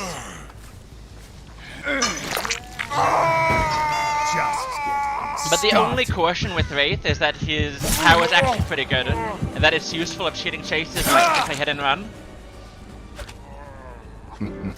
And that can be counterproductive. So like if you want to like be competitive, I would recommend instead of using Wraith, which lets you cheat chases and like avoid, you can duck the game. I recommend playing Legion instead. You still get your free injuries, you get some information, you know where people are, you can appreciate like maybe where people are when the game is going bad, like how the game splits. And that's really useful to you. But after you get your hits and you get your information and you try to snowball, and Legion will teach you to snowball, you're an M1 killer with no power, and it teaches you, it forces you to learn how to loop. That's super, super good. And if you're serious about wanting to like be more competitive and get better at the game, I highly recommend drawing the maps from like the top-down perspective. It's really important to know the tiles, the structures, the layouts. You can go to a wiki, and you can find pictures of them. You can even look up comp callouts and see what things are numbered as and like where different parts of the map are. But then you should, from memory, like flashcards, you should draw them down on like an index card, like in a tab in Microsoft Paint. And you should check your work. You should compare your drawings to what the maps actually look like until you get it right.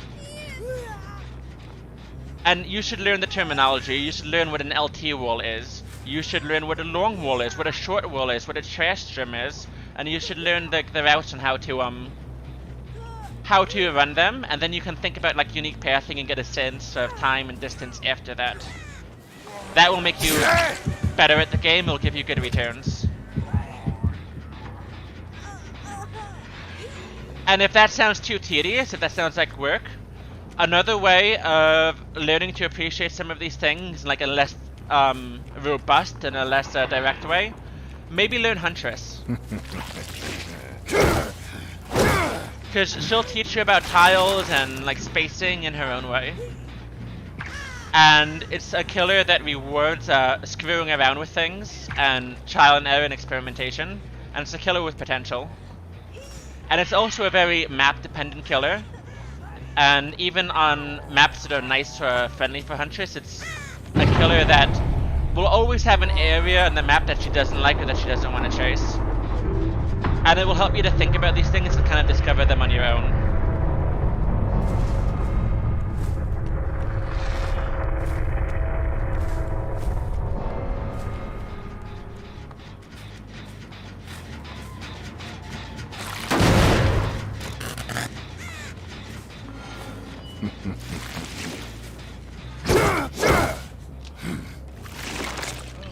There we are.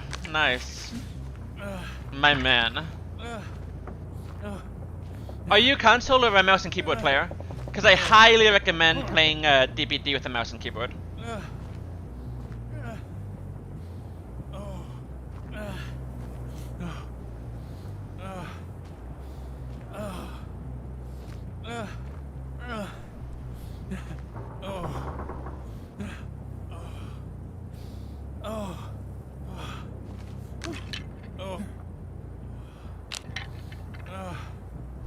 We're gonna hang out with the tweet until here to here 1 bleeds to death. That way he's on death circ and he can't focus. That's another thing. Survivor's objective is way faster than the killer's objective. So If generators are done, even if 1 or 2 people are all that's left who actually do things, especially with perks like Hyper Focus and Scavenger existing in the video game, Killer can never win a race. People can do 3 generators before you get your first down, some killers and some maps very reasonably your first hit. And you have 12 hooks to 5 gen, so Killer wins suddenly. You have to snowball, and you have to look for opportunities to force an altruism cycle. Playing something like Trapper or Hag or Bubba, where people will respect the camp, can help with that a lot actually. Because good survivor teams, or even like survivors that are just trying to focus, won't even like save. They won't do altruism, they won't loop around the hook, they won't try to interact with the killer too much, they'll try to interact with gens, because interacting with gens is how you win. And you want to create situations where the survivors have to do some type of altruism, and like it will give you a sense of urgency, a sense of time, a sense of the clock. You want to instigate a recovery cycle, you want to make it mandatory. You want a situation where people don't pick up the slugs or the hooks, or whatever else it is. They don't have the manpower to do generators. You want situations where everybody's injured, and you have the risk of multiple downs back to back where it actually matters. There are some killers that don't have like very good A-B chase powers, but have a good catch-up game. Trapper is one of them. Huntress is another one because she punishes altruism so well, and she has the potential to get a lot of hits and downs back to back if people are out of position, like if they're picking up slugs or coming into a hook. Trapper or Hag, killers that can potentially lock down an area, kind of incentivizes stuff too.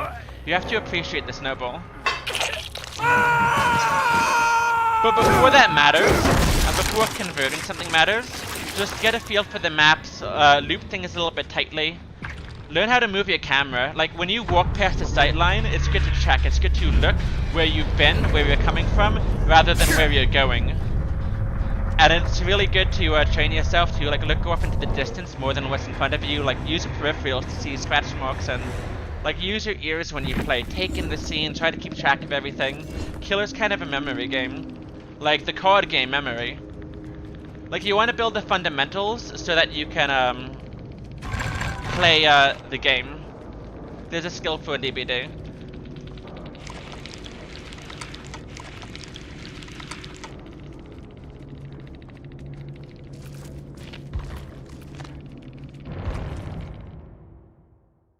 They said nice hacks. I get that a lot actually.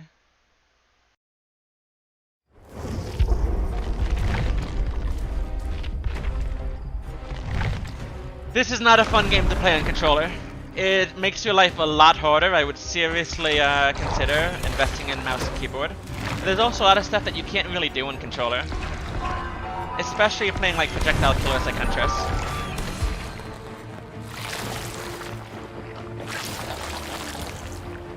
Like you have this giant glowy red stain in front of you when you run around.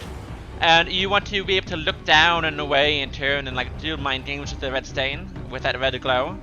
You want to be able to turn your camera and look down line of sights like I was telling you. You want to be able to snap your aim. With Huntress, you have to instigate 50-50s or coin tosses at pallets or windows where you raise your hatchet and you threaten to hit them. Or you fake raising the hatchet and like you run through and you try to M1. You need the option to be able to do these things in transition, and it helps as well to look away from survivors and flick onto them like an FPS game so that they can't see where you're aiming, otherwise they can preemptively like juke you out.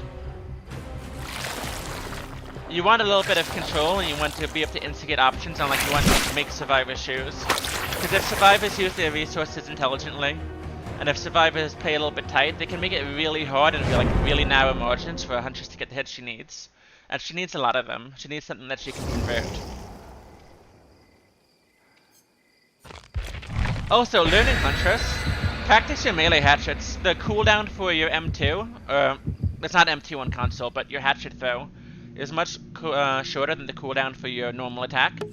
So you want to be able to like walk up on people, and you want to be able to land your melee hatchets when they're trying to juke you like really close. You also want to learn about survivor hitboxes. Like survivors have a bigger hitbox when they're healing, or when they're standing, than when they're crouching. And when they're working on a generator, they also have a big hitbox. It's Imagine like a pill capsule along the survivor's spine. Not where they're looking, not where it looks like where they are, but like if you imagine the survivor's spine on their model, it goes a little bit over the head. This is a big trickster tip as well, not just Huntress, but if you can see the top of a survivor's hairline in any loop, it means you can hit them by aiming above them. Or you can hit survivors you can't see with Huntress around corners, if you understand like where that thing I describe as a pill capsule is. And you can find videos and like resources in different forums and blogs, or like probably on YouTube as well, that talk about this. But try to learn why things function the way they do in Dead by Daylight. If you can visualize it, if you can understand it, you can replicate it, you can find it in your own games. Because a lot of stuff in DBD is so predictable. It makes sense, it is good, it checks out, but it looks like such jank, and if you're just trying to play the game and figure it out through trial and error, it's easy to miss stuff like that. The game doesn't tell the story as reliably as it actually is the story.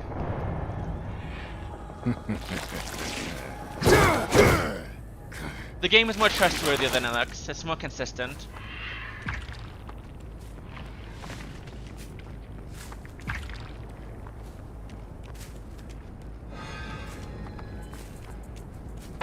I knew somebody was here, okay.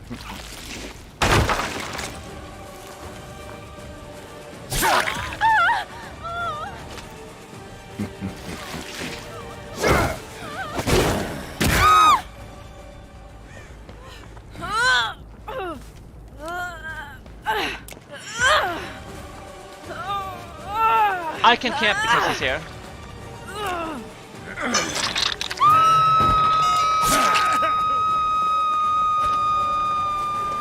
This is a second survivor that isn't on a generator.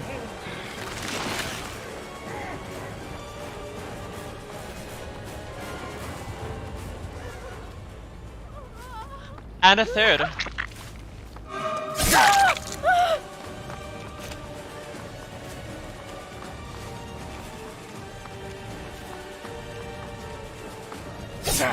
Oh. You'll pay for that.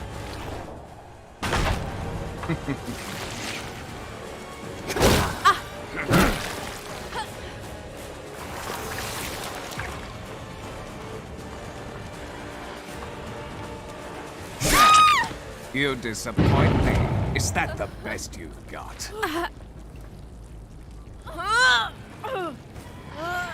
Oh, it was the on-hook speed boost that made the post M1 hit a little bit longer. Started. That's why I wasn't at the distance that I thought I would. Okay. That makes sense then.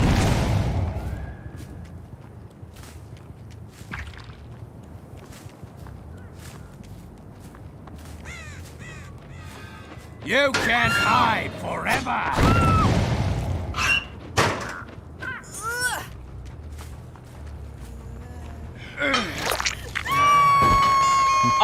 Yui is the only person that's still infected, other than the Fang I just took.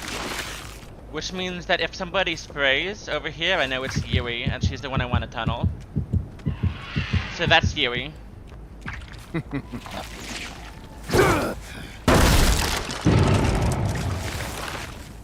Not you.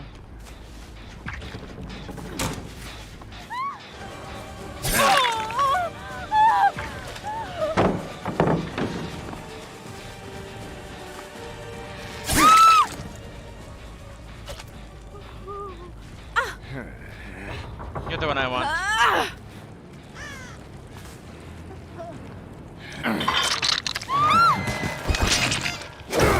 3 people do generators, slower than 4. Having somebody dead is really nice.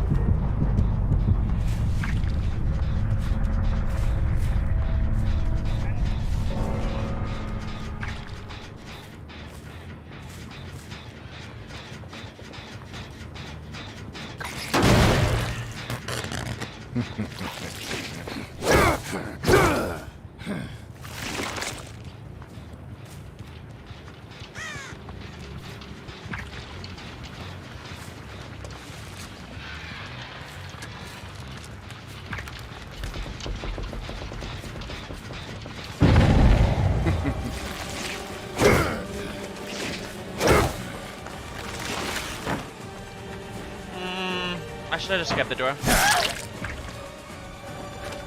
I talked about the hitbox in the Survivor's Fine earlier. If somebody medium with slow vaults, that hitbox I talked about lingers over the vault until after the survivors not only have their feet on the floor again, but gain control over movement. It lasts really long. Fast vaults don't have the lingering hitbox that medium and slow vaults do.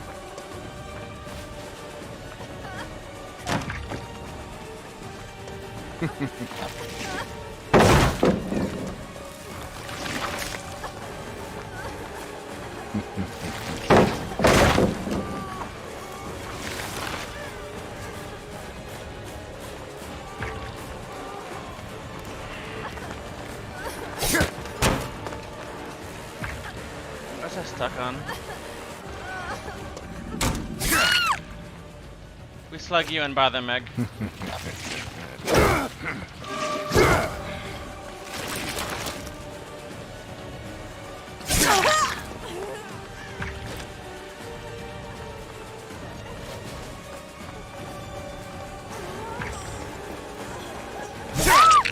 Poor performance indeed. Oh, I have eyes on him. I would have slugged the Meg too, but we're just gonna hook her in front of the gen and just like watch him. This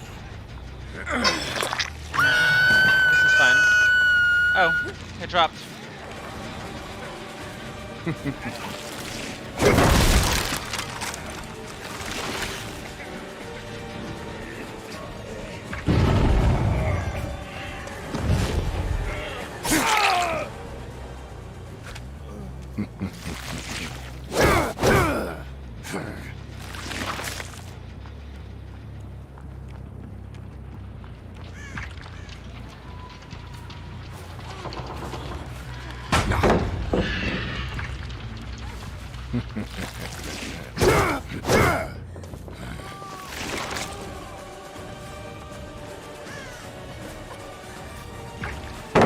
Well, we know that gens aren't gonna pop. They pre-ran. And they were like grabbing on hooks.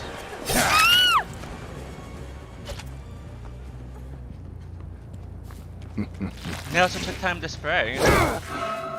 Fang was in the locker at the start of the match. This Meg was behind Too the bad you won't make it much what's his further. face when I hooked him at the start of the match. She was hanging on the back wall. Vittorio ran to the shack. He also came back to try to save. Eventually healed. They did a lot of things that weren't generators this game. They took time as well to eat the sprays. That generator is almost done. But there was also the Vittorio that ran around the backside of Shack and to the water tower.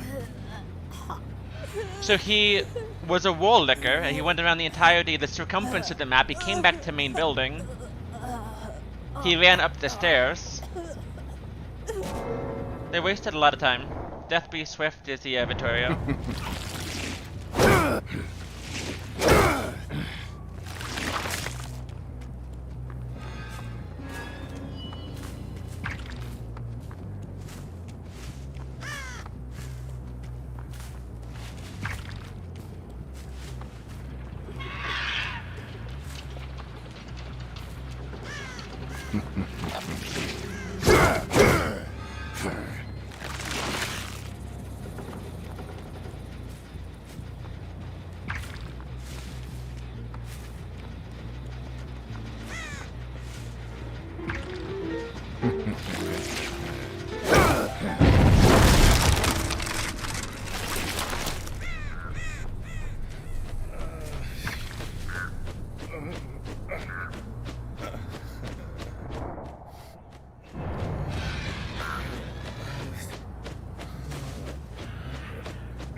On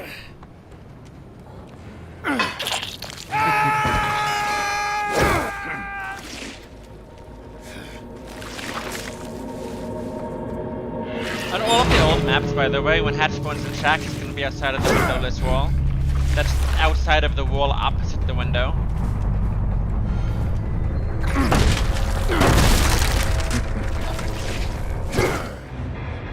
If the hatch spawns in shack. Garden of Joy is different, it's in front of the lockers.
That's interesting. I wonder if it's like a bug. Are you on a phone? Are you on a browser or something?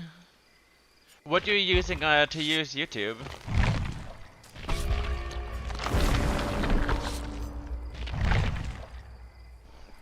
I haven't had that issue, but I also don't usually use emojis.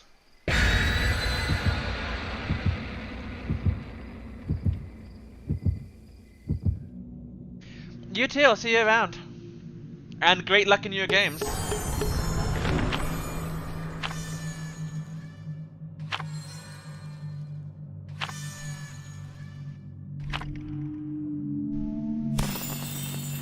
I'm always glad to hear people playing Wesker.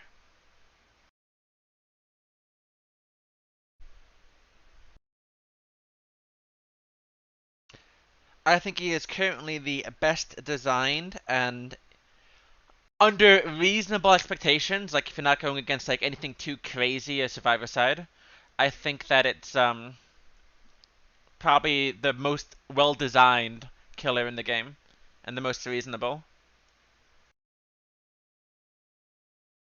So yeah.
That balloon skill check really hurts them.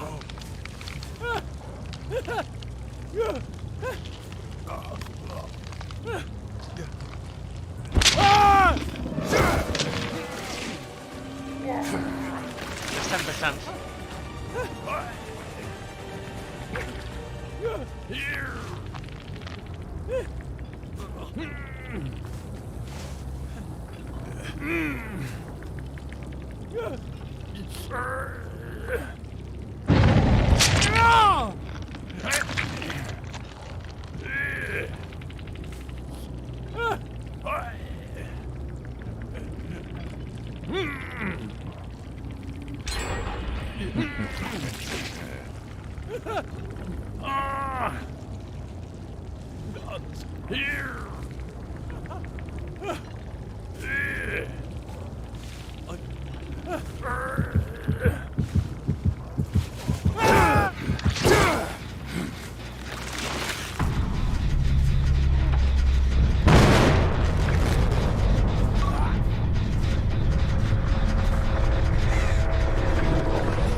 I'll see you dead.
Damn right I am. And whose fault is that?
And whose fault is that?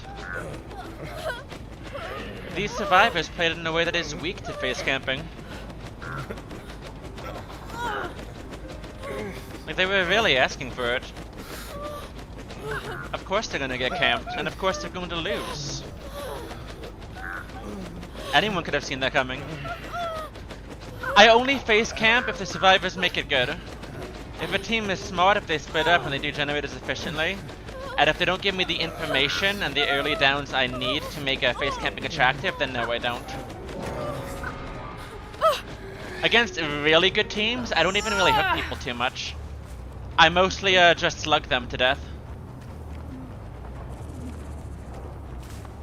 Face camping becomes better when the survivors become worse.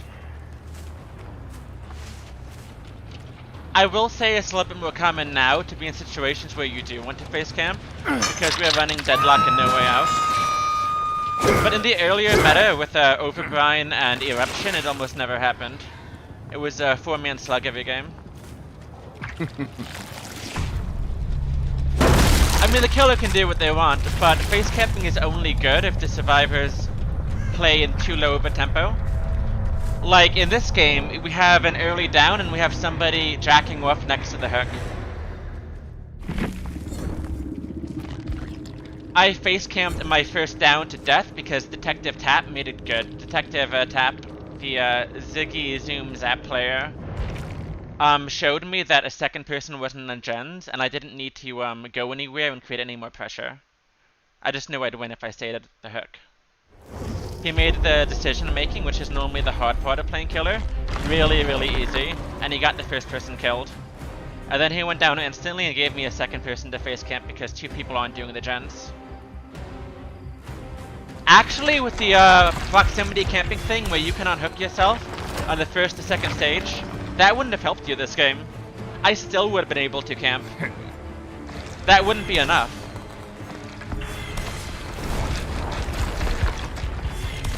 But if that was in the game, I probably would have left and just tunneled him off of hook. But that's the other thing, they picked really unintelligent place to go down. Like if you're going to die, you should try to pick a spot that isn't advantageous to the killer. Both the first and second survivor went down in places that I could have left and came back to very easily. Wesker actually has a lot of range on his M2 if he uses both dashes. And I could have camped without camping.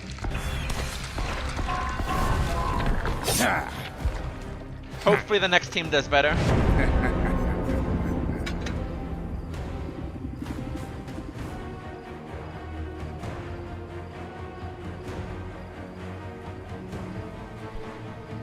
Whatever makes you feel better. Keep up the good work. I thought you guys were adorable.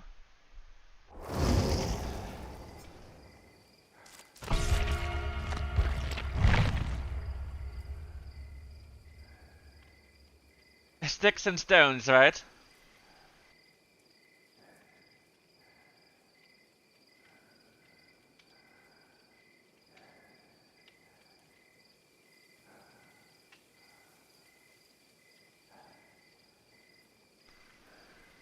Consent, that's actually a really good word for it.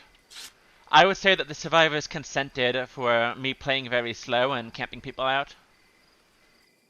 With a better and more efficient team, especially bringing the perks and items that you guys brought, you could have really made me use the map and use more of the resources alongside it.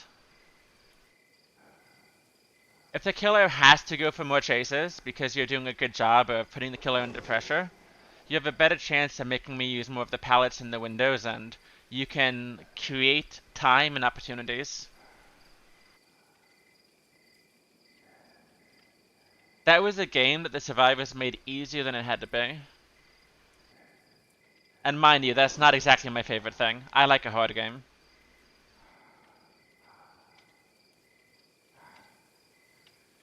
Well, that is what the game is. And the thing about games like that is I don't feel like I beat the survivors. I feel like the survivors beat themselves. Like, you can't kill a lemming.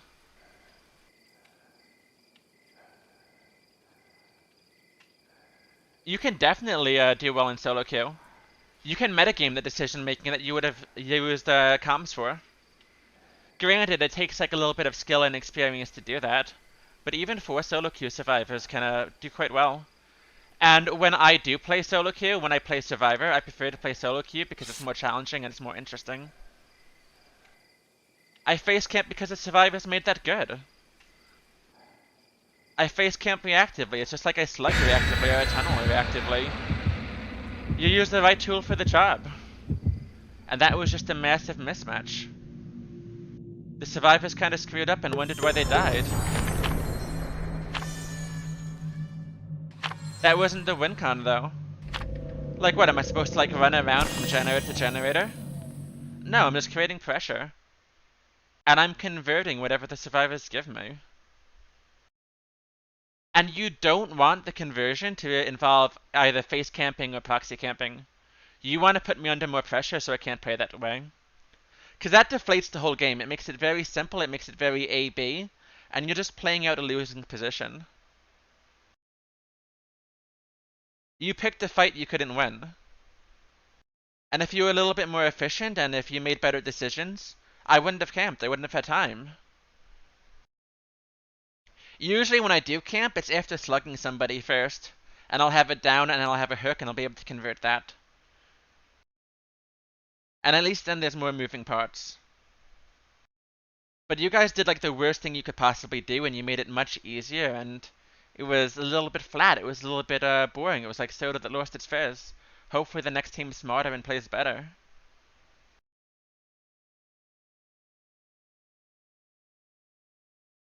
But on the bright side, there's definitely a lot you could do, and there's a lot of low-hanging fruits for how you could have improved on that.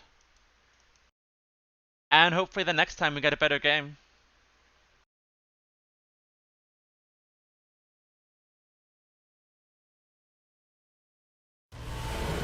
Especially in Wesker's case, if you were really smart, you wouldn't spray, or you would have at least sprayed next to your generators.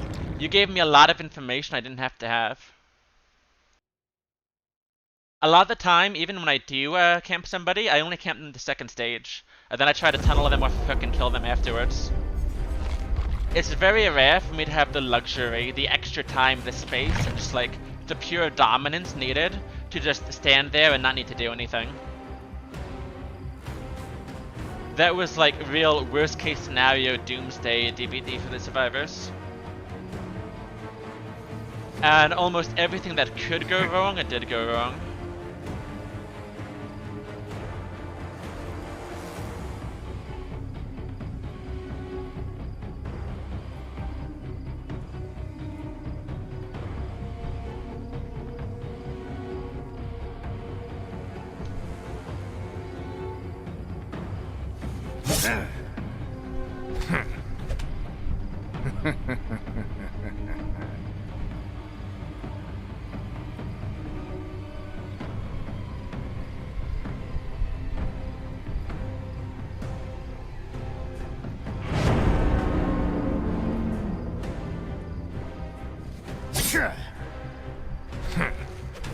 And if you refuse to use decision making and skill to prevent those really awkward campy or proxy campable or tunnel scenarios, you can try to use crutch perks to take some of this thing out.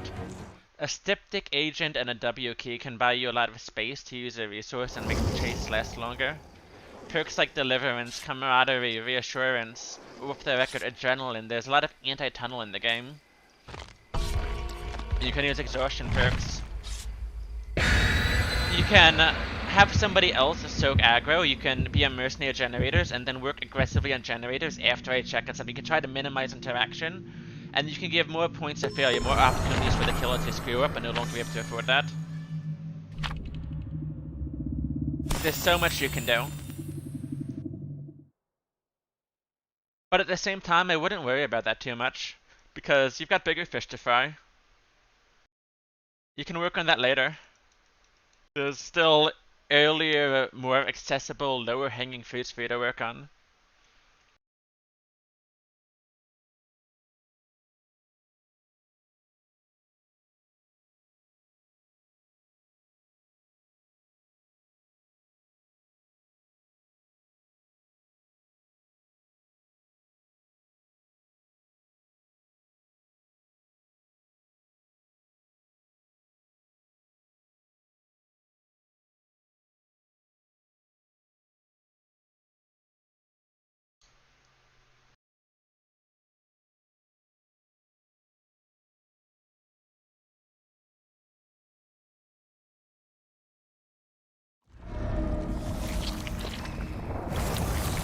Here's hoping we get a good team. We're about due.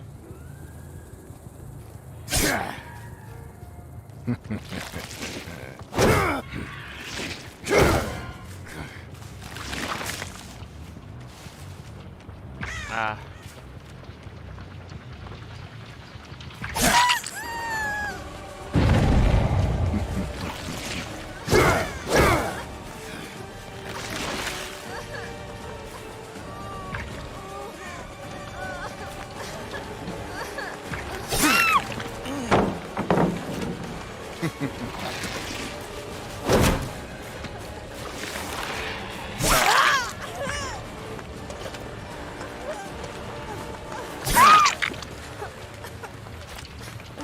By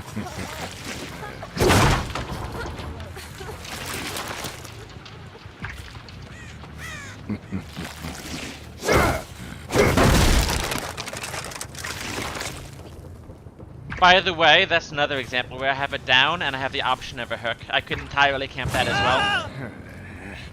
But because I know where Leon ran off to, I can play for more. We got the Unbreakable while we were there. Mega's here. And I don't think she's still. No, she couldn't have stepped because she still hasn't met yet. Just getting started.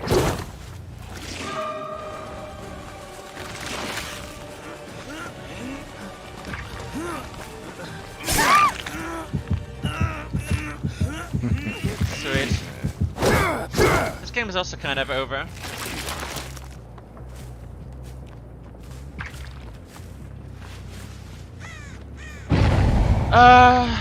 In competitive and like high level DBD, for the most part generators are actually something people are so good at, they do in the background.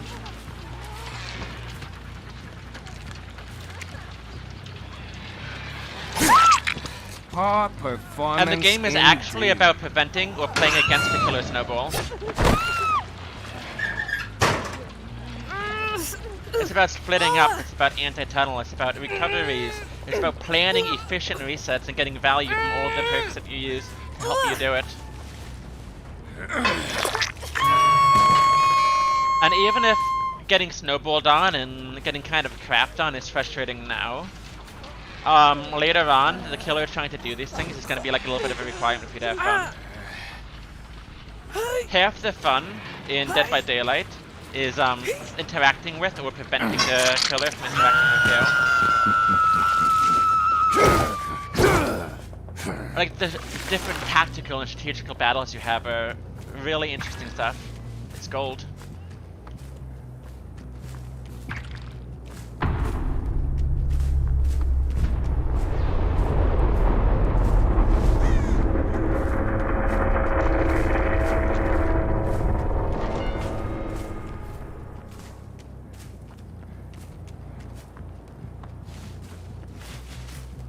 And here I am running my mouth. I forgot to bleed somebody. So Max might actually get a chance at hatch. I might have blundered this.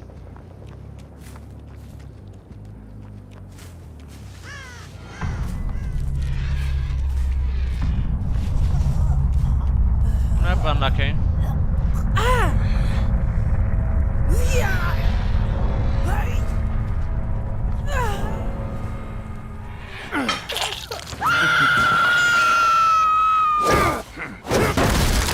No pity escape from Meg.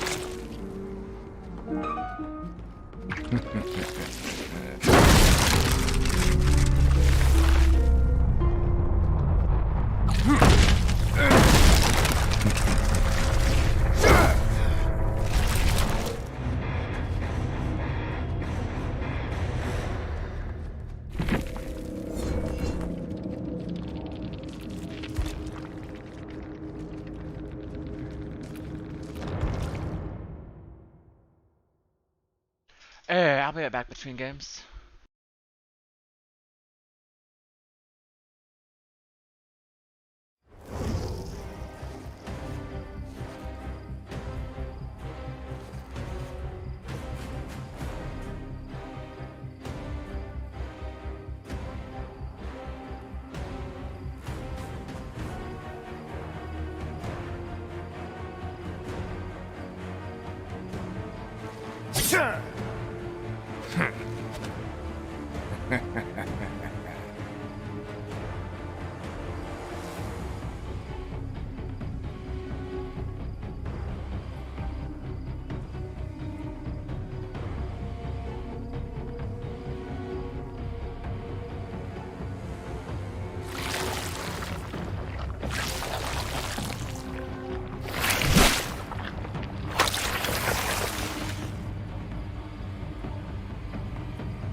Alrighty, I'm back.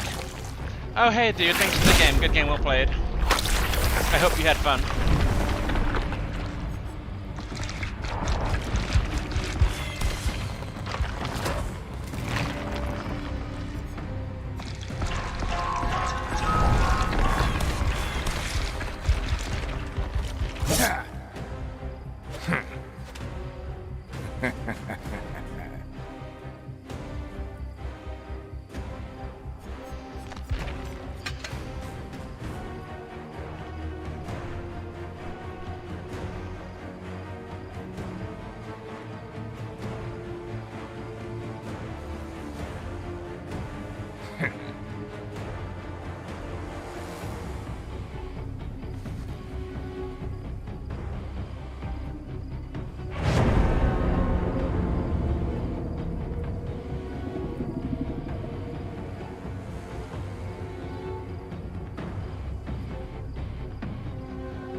Thanks for the match.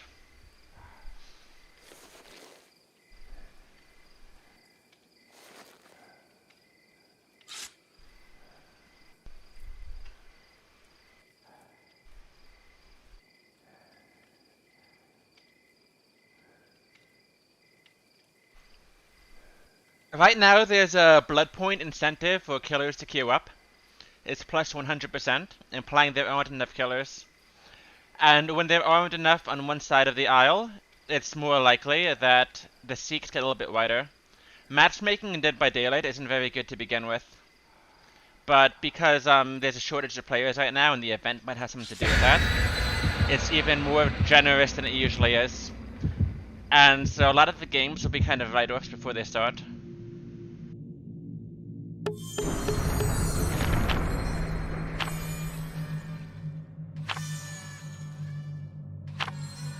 Like, some of the games that you get when you queue up just aren't gonna be fair.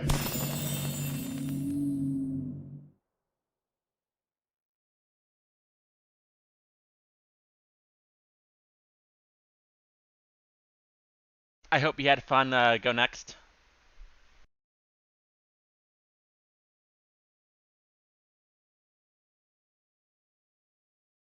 For whatever it's worth, I thought you guys were adorable.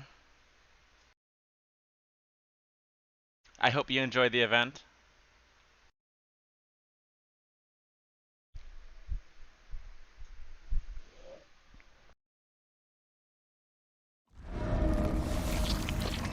I'm sorry if I'm super stuffy. I have horrible allergies right now.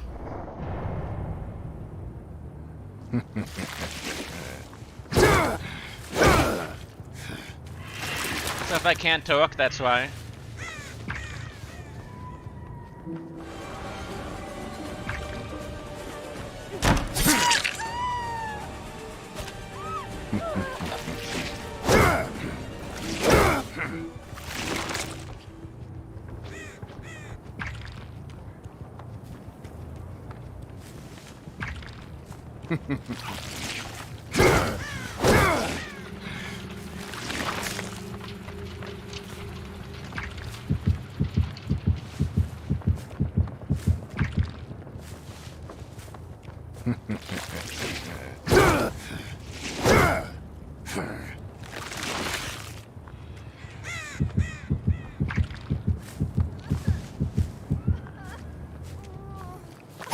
It's good that they're spraying in my corrupt. Won't make it much further.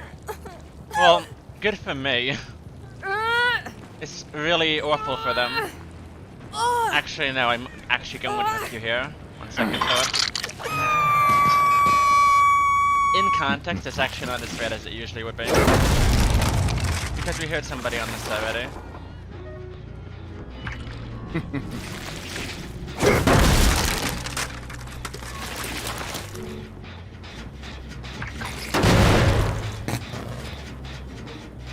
And because they're well, not pre-running, but pre-walking, I'm kind of satisfied.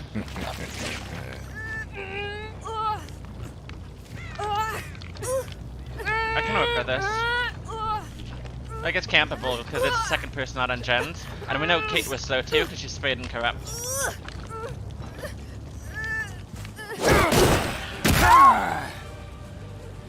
We'll drop her next to the hook, but if Fang is on hook, we'll hook her. And now this is a really good version of a camp. You can even charge him too, because I don't have to worry about unbreakables.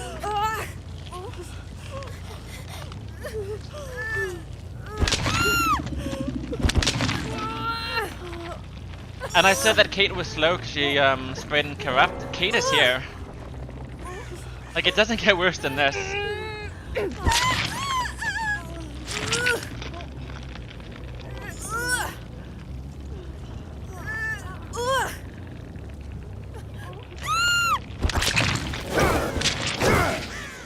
No, Kate rage quit. They all rage quit.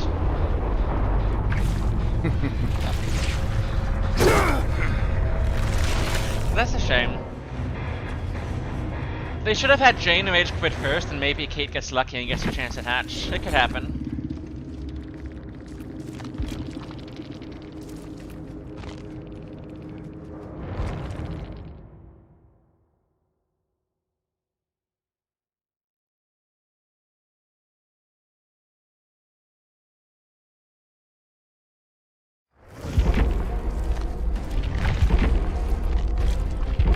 Oh, maybe they didn't rage quit. It might just be the servers. Ah, this bug is back. Okay.